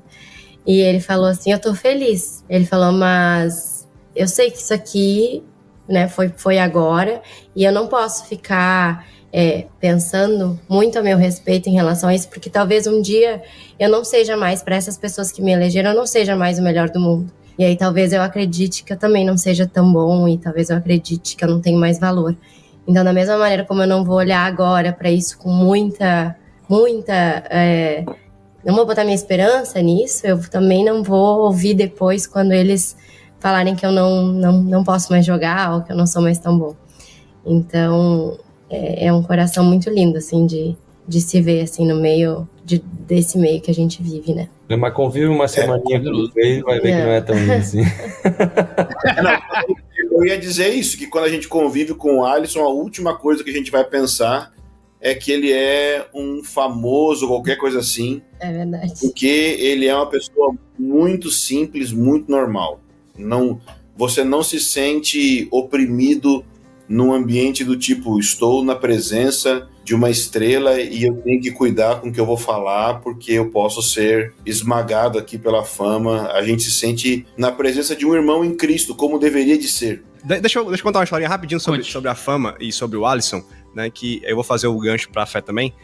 Eu tenho, Alisson, essas manchas vermelhas no rosto, né, e agora tá até bom, mas ficava vermelhão aqui também, né, e aí eu ficava assim, meu Deus, como é que eu vou sair desse jeito? E aí teve uma época que passou umas reportagens sobre você, né, também, sobre a rosácea aqui, né, o meu é mais uma dermatite aqui, né, e que eu tento controlar e tal. É de família, meu irmão tá ali, ó, também tem e tal. Eu nunca percebi isso, eu só percebi agora que tu falou, cara. Agora tá um pouquinho aqui, mas às vezes fica tudo. E aí, quando eu vi que o Alisson tinha também, que é a questão da fama, não, tem um cara famoso, né, o goleiro da seleção. Enfim, o cara tem, e ele ia pro jogo, jogava daquele jeito. Eu falei, meu, eu tô com besteira demais, bicho. Se o Alisson tem, quem sou eu pra achar ruim que eu tenho isso também? Olha aí, Alisson. né? Olha como Deus te usou, Alisson. Olha aí, né? Deus usou a Arca e rosácea do goleiro pra libertar o nosso querido. Pode ser o mesmo caso com a fé, né? Cara, nós temos o Alisson ou qualquer outra pessoa, um jogador, que o cara tá lá, não tem vergonha de ler a Bíblia na frente dos outros, não tem vergonha de ser crente e é cristão, e esse é o lado bom da fama, né? É você poder, como ele falou, eu sou exemplo para muitas crianças, que queria que todo jogador de futebol tivesse essa noção de que ele é exemplo para muita criança, que toda criança brasileira olha para ele como exemplo, né? Então tem esse lado bom da fama, que quando é usado pra fé, é melhor do que pra mancha na pele, né? Mas eu achei essa... Foi a melhor... Olha, nunca vi uma dermatite virar uma pregação como foi agora. Parabéns. Eu achei maravilhoso. Redimindo a dermatite na pele. Mas é sério, o Alisson me ajudou nisso. Parece uma piada, mas é de verdade. Dá honra aí, não quer saber. Eu fiquei com a pergunta constrangedora aqui, tá, o Alisson? Aí você vai me perdoar, tá? Você gosta dos constrangimentos. Eu sou o cara que tem menos senso do ridículo. Eu tenho menos senso do ridículo, a verdade é essa. Eu tava falando ontem com os amigos, sabe como se chama meu senso do ridículo? Se chama Isa Martins, a minha esposa. E aí assim, eu não tenho aquela voz interna que diz, macho, tu vai passar vergonha. Eu não tenho. Essa voz interna é assim, macho, minha mulher vai me dar uma bronca depois. Esse é meu senso do ridículo. Eu acho que a mulher não vai brigar comigo por causa dessa pergunta, não. Mas talvez. Não foi eu que escrevi essa pergunta, então eu vou deixar aqui no registro. Alisson, você está entre os goleiros mais bem pagos do mundo, né? Você tá aí ganhando os rios de dinheiro. Ô, Glória. Aleluia. Ele consegue deixar a pergunta pior ainda, mas... Não, pior. O rio do dinheiro não tá escrito aqui, não. Ele piorou a pergunta. Na pergunta. Mas a melhor... Cara, a melhor forma de lidar com constrangimento é exagerar, Lu. Que aí você entendeu? Faz a pergunta. Mentira. É a técnica do Ângelo assim que ele se dá mal. Viu? Cara, não me dá mal. Vai ter um final sério na pergunta. Vai ter um final sério. Você está nadando no dinheiro. Piorou mais. Piorei mais. Como é que vocês lidam, então, com todas essas tentações que envolvem o dinheiro, né? Quais parâmetros vocês usam para administrar tudo isso, para usar isso de uma forma que glorifique a Deus, para não deixar subir para a cabeça, não é? Às vezes o dinheiro se torna uma praga, uma maldição na vida daqueles que confiam no dinheiro como sua fonte de vida, né? De existência. Tiago vai falar muito pros ricos, né? Ricos, não confiem no dinheiro, a vida passa, a gente vai embora no meio do caminho. Como é que isso foi pra vocês? Assim, vocês já vieram de uma família abastada? Já era comum lidar com muito dinheiro? Foi uma coisa que foi surgindo paulatinamente? Foi de uma vez e ficaram meio perdidos? Ou já teve um momento que brilhou demais nos olhos do que deveria? Como é que foi essa experiência pra vocês? Ó, a pergunta começou constrangedora, eu a piorei, mas agora foi... Deu uma melhorada, Eu acho que sempre foi um salto, assim, né? É do nada pra bastante e depois vai pra muito, né? Na minha carreira foi assim. Porque no Inter eu não era tão... Na época do Inter eu não tinha um bom salário, assim. Mas eu lembro que no meu primeiro contrato, tinha 16 anos na época. E meu primeiro contrato eu vou falar o valor, né? Mas os outros eu não vou falar. O meu primeiro contrato... Eu ganhava R$2.500, e isso aí era 2008, mais ou menos assim, 2008. Em 2008, R$2.500 era bastante dinheiro, né? Então imagina, um adolescente começa a ganhar isso, então foi difícil para mim saber administrar.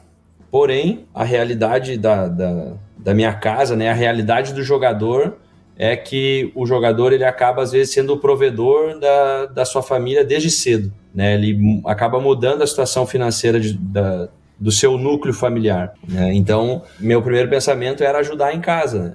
Então, isso fazia com que eu não gastasse todo o dinheiro com coisas boas, porque nem conseguia. Né? Isso me ajudou assim, a começar a aprender a administrar o dinheiro. Porém, eu também tinha as minhas vontades de ter as minhas coisas, de comprar. Né, depois fiz 18 anos, queria comprar um carro, e aí vai indo. Tenho sonhos, né, de comprar uma casa, ou comprar um apartamento, comprar uma casa para o pai e para a mãe. Que o jogador de futebol ele acaba tendo isso, né, de melhorar a vida da sua família. O jogador geralmente, em geral, ele vem num contexto pobre, e aí ele cresce na vida, ele quer que a sua família também cresça de alguma maneira, e principalmente os pais, né? Porque eu reconheço a importância dos meus pais assim, na minha carreira, o quanto que eles sacrificaram, o quanto que eles se dedicaram para que eu pudesse virar um jogador de futebol. Então, a primeira vez que eu ganhei uma quantia maior de dinheiro, o primeiro cheque que eu ganhei de um grande valor, eu dei pro meu pai e pra minha mãe para eles terminar de construir a nossa casa, porque meu pai começou a construir uma casa e ele não tinha conseguido terminar. Então a casa, ela tinha o andar, era uma casa de 2 andares. Ela tinha um andar de cima que tinha os quartos e ela era pronta, e o andar de baixo não era pronto, só tinha a garagem pronta. Então o primeiro valor assim substancial que eu ganhei, eu dei pro meu pai.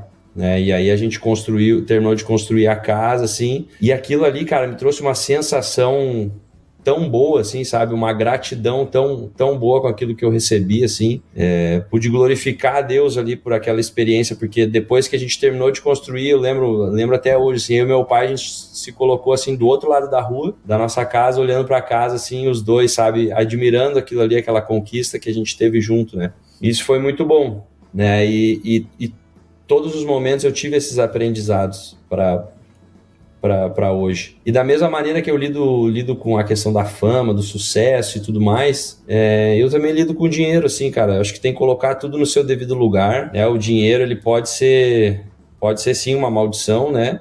Mas ele também pode ser uma grande bênção se ele for usado da maneira correta. E no fim das contas, a gente tenta ser bíblico, né? A gente tenta ir para as escrituras. O que as escrituras dizem que a gente deve fazer com o dinheiro, né? A gente deve ser generoso, né? A gente deve ser bom administrador daquilo que o Senhor tem nos colocado nas nossas mãos, né? Então é isso que a gente busca fazer em relação ao dinheiro, é colocar ele no seu devido lugar, tomar o cuidado, né, de que ele não tome o lugar de Senhor na nossa vida, né? Que isso também é um risco, é um grande perigo, e é muito fácil quando se ganha muito dinheiro. Que o dinheiro entre com essa mentalidade, te traga essa mentalidade, né, de que ele seja o Senhor. Então, O dinheiro está na minha mão e ele é meu servo, ele serve para mim, não eu vou servir ao dinheiro. Então, assim, isso é em todas as coisas. Lógico, a gente hoje tem um estilo de vida de acordo com o que a gente ganha, e até muito menor do que a gente ganha, sabe? A gente procura viver a vida, falar de maneira simples, talvez não é a palavra certa, assim, mas dentro da nossa realidade. De maneira modesta. De uma maneira modesta, né? Eu tenho coisas boas. Tenho vontade de comprar um relógio, uma roupa, compro. Mas sempre reflito antes de fazer as coisas, né? O que eu vou comprar? Eu preciso, não preciso? Estou sendo um bom administrador, como eu falei antes, né? Daquilo que o Senhor tem colocado nas minhas mãos, né? E isso entra na questão também que me ajuda bastante a administrar bem o dinheiro, é investir, né? É multiplicar aquilo que o Senhor tem colocado nas minhas mãos, não com um pensamento de reter e acumular riquezas, mas de realmente fazer isso ser multiplicado para que também possamos abençoar e ser generosos durante toda a nossa vida. Eu tenho que ter um pensamento de que a minha carreira vai até, sei lá, os 40 anos, se ela for bem longa, né? Hoje eu tenho 32, então eu preciso ser um bom administrador daquilo que Deus tem colocado nas nossas mãos, para o futuro também, né? Para os meus filhos, para nós mesmos também, e acho que a gente tem lidado de uma maneira correta, assim, né? E eu aqui atrás sou sempre o cara que puxa, né? Ai, mas começou. Puxa a corda. Não, eu só eu sabia. Tava faltando esse comentário. Eu tava preparado pra essa piadinha. Já tava assim, ó, pronta. Só pro Iago não ficar sozinho. Quando desligar aqui, vai ter uma conversa depois. Sério na sala. Mas é verdade. Tem um climão aí no café. Não, é tudo certo. Porque a gente tem muita liberdade, assim, nesse assunto, sabe? Eu sempre falo pro Alisson, a gente sempre teve esse lugar, assim, de discernir juntos isso. Isso que ele falou é muito real, assim, a gente, hoje, a gente tem a possibilidade de comprar aquilo que a gente olha, a gente gosta, a gente pode ir lá e comprar e tá tudo certo, e talvez não faça grande diferença no mês, assim, na nossa casa, mas a gente não faz. A gente fala, fiquei com vontade de comprar alguma coisa, ok. Tá, a gente sabe que tá com vontade, sabe? Vai continuar, a gente pensa de novo. E aí, geralmente, assim, sendo bem honesto com vocês, coisas de grande valor, um valor mais expressivo, a gente só compra em aniversário, em alguma data especial. Então, não é que a gente bateu o olho e comprou. Eu acho que isso também é um cuidado com o nosso coração, sabe? Eu não compro tudo que eu acho bonito, eu não compro tudo que eu gosto, eu não compro tudo que eu gostaria de ter. E não é porque eu não posso, ou porque a gente... Não, é porque a gente acha que não é necessário que a gente viva assim. E eu sempre falo isso pro Alisson, eu falo, olha, quando tu achar que eu tô passando do ponto, se tu achar, né, que tá demais, tu me avisa, tu fala pra mim, não me deixa eu me perder nisso. Mas eu acho que... mas é verdade, a gente tem esse lugar, assim... A Natália nasceu com bom gosto, né? Então essa é a realidade. Né? Aquele dedo, assim, naquela coisa mais cara da loja, sou eu. Não tô brincando. Mas é verdade. E aí... Eu tô brincando, mas é sério. Mas é sério. Minha esposa diz a mesma coisa, Nath. Só pra poder criar empatia. Obrigada. Minha esposa diz assim, ô Iago, é tão caro ter bom gosto. É muito caro ter bom gosto. Não, tem até uma brincadeira aqui na família que meu pai, quando o Alisson falou pra ele que queria me pedir em casamento, meu pai falou pra assim, Alisson, tu tem certeza? Porque assim, a Natália é cara, ela quer tudo. Jogadora depois cara. Não tem como devolver. Jogadora cara, o passe dela é caro. Meu pai avisou, não tem como devolver. Mas assim, hoje em dia eu sou muito melhor do que eu era quando eu era mais nova. Mas assim, eu acho que a questão do dinheiro principal foi algo que vocês falaram até elaborando a pergunta. É a gente não colocar a nossa segurança no fato da gente ter recurso financeiro, sabe? E isso é muito fácil de acontecer. Né? A nossa segurança não pode estar no dinheiro, não estará no dinheiro. A nossa segurança de um futuro, a nossa segurança na nossa vida, de como vai acontecer. Eu tenho muito esse cuidado, de que eu não coloque a minha esperança, a minha segurança no fato de ter dinheiro, sabe?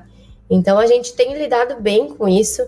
Acho que dentro daquilo que a gente se propôs, algo que faz muita diferença também é ter a mesma maneira de pensar em relação ao dinheiro. Então, aqui em casa, a gente tem uma só maneira de pensar. A gente tem os nossos critérios em relação ao dinheiro, o que a gente gasta na nossa vida familiar, o que a gente investe, o que a gente tem destinado para aquelas coisas, né, que o Alisson falou em relação à generosidade. Então, a gente tem ao reino, né? A gente tem tudo isso muito, muito bem alinhado entre nós dois. E aí fica mais fácil, né? Vocês são casados, vocês sabem. Quando a gente precisa resolver alguma coisa, quando a gente tem a mesma maneira de pensar, tudo se torna mais fácil, né? E a gente aprendeu também ao longo dos anos. A gente aprendeu a dizer não. Não só para as pessoas, mas a gente aprendeu a dizer não para nós mesmos também, em alguns momentos. Pro bem do nosso coração. É assim. muito poderoso, assim, de... Poxa, eu poderia ter aquilo, mas eu vou exercer o dizer não porque eu sei o efeito disso em mim.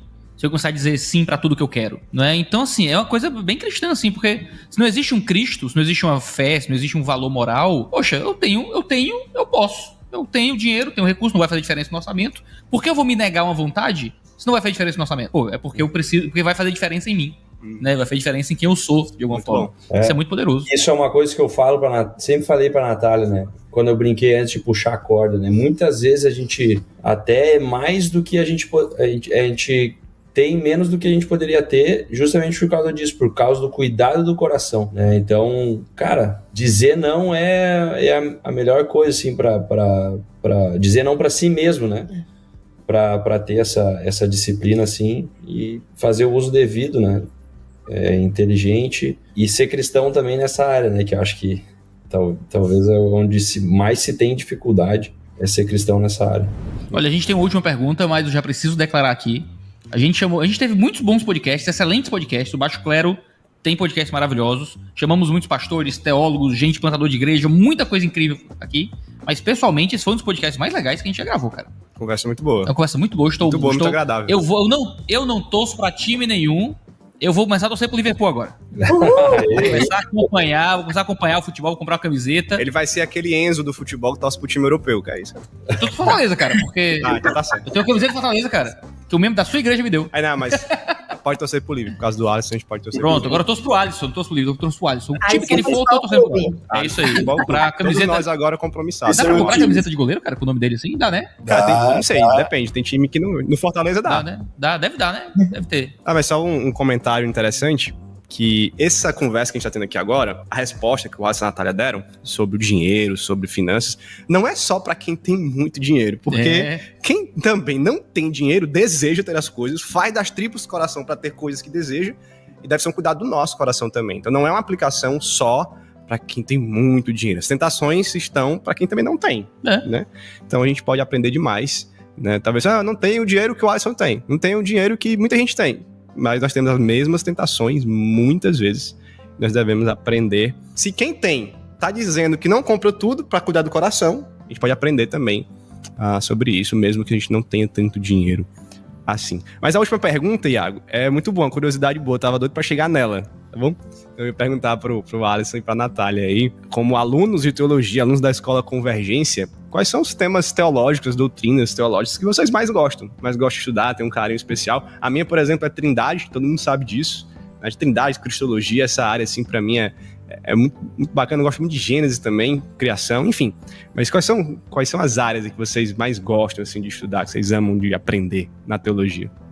Então, pra mim, assim, eu gosto muito de estudar sobre a vida de devoção, sabe? A gente tem algumas disciplinas muito legais na Escola Convergência, pessoal, né, que tem vontade de fazer teologia, ó a propaganda. Ela veio treinada, Carol, que é isso? E você deu um briefing? Como é que é isso? Nem era pra isso a pergunta, mas muito bom. Olha aí. Mas enfim. Continua, Nath, Eu vou soltar. Vamos aumentar minha nota. Ixi. Opa! Eu gosto muito, assim, da questão da nossa vida prática, sabe? Eu sou alguém muito envolvida com a questão, muito atenta à questão do ordinário, como trazer isso para uma totalidade para minha vida em todo o tempo, fazendo qualquer coisa que eu estiver fazendo. Então eu gostei muito, por exemplo, das disciplinas espirituais, de estudar a importância, né, da gente abrir espaço para Deus, para a gente chamar Deus para estar junto. Eu tenho muita dificuldade com algumas disciplinas em si, então as disciplinas espirituais eu acho que eu destacaria como uma das coisas que eu mais gostei de estudar. no sentido da liberdade nelas e de aprender, né? Por exemplo, a gente estudou muito ali sobre a solitude, sobre a questão do silêncio. Essa é uma das maiores dificuldades que eu tenho. E eu fui muito edificada, eu cresci muito na minha fé, né, fazendo isso. Porque realmente, né, quando a gente tá ali na solitude, em silêncio, a gente fica cara a cara com a nossa realidade, né, com os nossos pensamentos. E às vezes a nossa questão de ficar no celular, de sempre ter que ter uma música, de sempre ter que ter alguma coisa acontecendo, é até a nossa maneira de fugir, em vez de estar frente a frente com tudo isso que está dentro da gente e resolver. Na medicina, juntando com a teologia, porque eu sempre vi muita conexão, eu sempre vi que elas caminham de mãos dadas, né, a medicina e a fé. Eu gosto muito de estudar sobre saúde mental, e eu acho que uma espiritualidade saudável, ela é necessária, assim. Então eu tenho estudado muito a respeito disso, estudado muito a respeito de como cuidar do nosso coração nessa jornada, né, como olhar para Cristo precisa construir quem nós somos. Então eu amo estudar esse sentido, assim, da coisa, porque tem tudo a ver com tudo que eu já estudei na minha vida, né, e faz muito sentido para mim. Então eu destacaria esse lado, assim. Eu acho que para mim também foi muito edificante, né, as disciplinas espirituais, mas é que outro ponto também, vou dar uma moral pra Carol, é a história da igreja. É verdade. Rolou um briefing, não tem condição. Rolou um briefing anterior, não tem condição. Ele recebeu um zap aí. A história da igreja é muito legal mesmo. É outra coisa que eu diria que eu gosto também. É muito tem bom. sido muito enriquecedor, assim, porque eu pensava, pra que estudar a história da igreja, né? O que tem a ver uma coisa com a outra? Cara, só que tu compreender tudo que aconteceu ali desde o surgimento da igreja, né? Desde a igreja primitiva até hoje, rapaz, abre a nossa mente, assim, de uma maneira surpreendente, assim, para compreender até a razão de por que a igreja é como é nos dias de hoje, né? E ver também, ter o testemunho de grandes homens de Deus, né? De tudo de bom que eles fizeram, mas que também esses grandes homens de Deus foram suscetíveis a erros também. Quando a gente tem estudado a história da igreja, sempre é colocado os dois lados, né?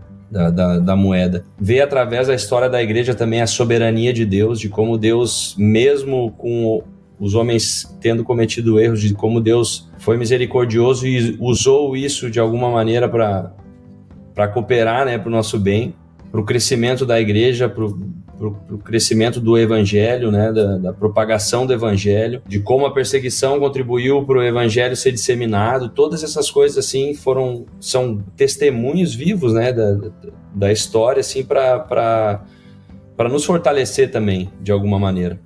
Aumentar a nossa fé. Mas não é ainda a minha preferida, né? A minha preferida isso foi só para dar uma puxada de saco aí, Carol. A minha preferida até hoje, né, foi a do Evangelho, o Evangelho de Deus, né? Acho que essa realmente trouxe uma grande transformação, assim, no meu coração, na minha mente, e me deu cada vez mais sede, né, de realmente ter um compreendimento, ter uma compreensão correta do Evangelho, né, do Evangelho verdadeiro. Acho que a gente é muito exposto hoje em dia através das redes sociais. Eu falei que eu gosto de assistir pregações, mas a gente é muito exposto a vários tipos de evangelhos, né, e eu acho que compreender a maneira da gente não cair assim em falsos ensinos é compreender sobre o verdadeiro, não é compreender sobre os falsos, né, quais são os falsos. Então, para mim, essencialmente em relação ao Evangelho. E outro também que eu gostaria de pontuar é os atributos de Deus. Sim.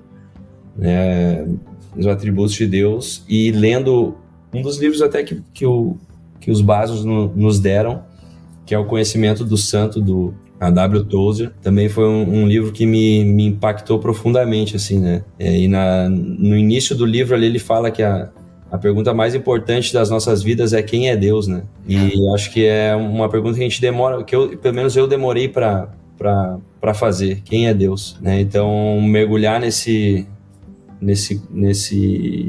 estudo, assim, tem sido muito bom para mim, tem transformado a minha vida completamente, né? Ter a revelação de quem Deus é, isso é lindo, né? Nos leva a glorificar a Deus cada vez mais, nos coloca no lugar devido também, mas nos faz glorificar a Deus por quem Ele é verdadeiramente. Muito bom. Aprovado. Vocês terminaram? Acho que acaba em março. É o último trimestre. Né? Ah, vou ganhar um diploma honoris causa já, não tem, já foi. Então no fizinho, quase terminando. Quase terminando, quase lá. Alisson, Natália, eu queria agradecer demais. Vai ter que acabar. Já tá com quase 2 horas de gravação. Nosso maior podcast, eu acho, depois desse retorno. Tempo de gravação, né? sim. Mas queria agradecer demais. Eu sei que, como vocês falaram, a agenda aí é corrida. Teve jogo ontem. Eu tava dizendo pro Alisson aqui no off, né? Que bom que o Liverpool ganhou, goleou. O Alisson não tomou gol pra ele estar feliz e empolgado neste podcast. Estava torcendo, né? E o Salah jogou muito e eu, graças a Deus, né? Enfim. Mas obrigado por, no meio dessa correria, né, de jogo, de descanso, de treino, de recuperação, você ter atendido o nosso convite aí da Convergência, também da Carol, do Ângelo. Foi um prazer demais conversar com você, e com você também, Natália. Que Deus abençoe a família de vocês, né, os filhos. Foi muito bom. Uma honra imensa recebê-los. Muito obrigado aí por achar um tempo na rotina corrida. Muito bom, gente. Obrigada, gente. A honra e o prazer é nosso. A Natália é testemunha. Não foi fácil pra gente dizer sim, mas a gente não poderia negar um convite, né, do Ângelo e da Carol. Foi o primeiro podcast que o Alisson participou. Ó! Olha aí. Primeiro. Vou ter que ir pra uma pregação ego transformado do Tim Keller depois. Vou ter que ler o ego transformado depois disso. É tipo um prêmio de melhor podcast do mundo, entendeu? Vou colocar aqui. Mas a estreia. Obrigada, gente. Foi muito legal, foi muito bom. Muito obrigada por abrirem essa porta pra gente. A gente espera que Deus abençoe, né, a vida das pessoas aí através desse podcast, né, e que tudo que a gente falou de bom e o que a gente falou de ruim também coopere, né, pro bem. Abençoa minha vida, Deus abençoe a vida de todo mundo aqui. Vamos agradecer o Ângelo e a Carol também. Obrigado por estarem aqui mais uma vez, parceiros aços desse podcast do Baixo Clero. Sempre bom estar com vocês. E quem não conhece a Escola Convergência ainda, vai estar o link aí na descrição, é a patrocinadora do programa de hoje. E quem conseguiu esse contato maravilhoso aí com o Alisson também. Lembrando que o Baixo Clero tá aí no seu agregador de podcast favorito, em áudio e em vídeo, está no Spotify e no YouTube do 2 Dedos de Teologia. E, por favor, deixa o like que você não deixou, compartilhe com alguém e comenta esse episódio aqui, pra gente vai ler os comentários para o próximo episódio. Então, quero vocês comentando aí, porque foi excelente. Depois a gente vai fazer aí esta leitura. É isso, cheiro no cangote de todo mundo e até a próxima.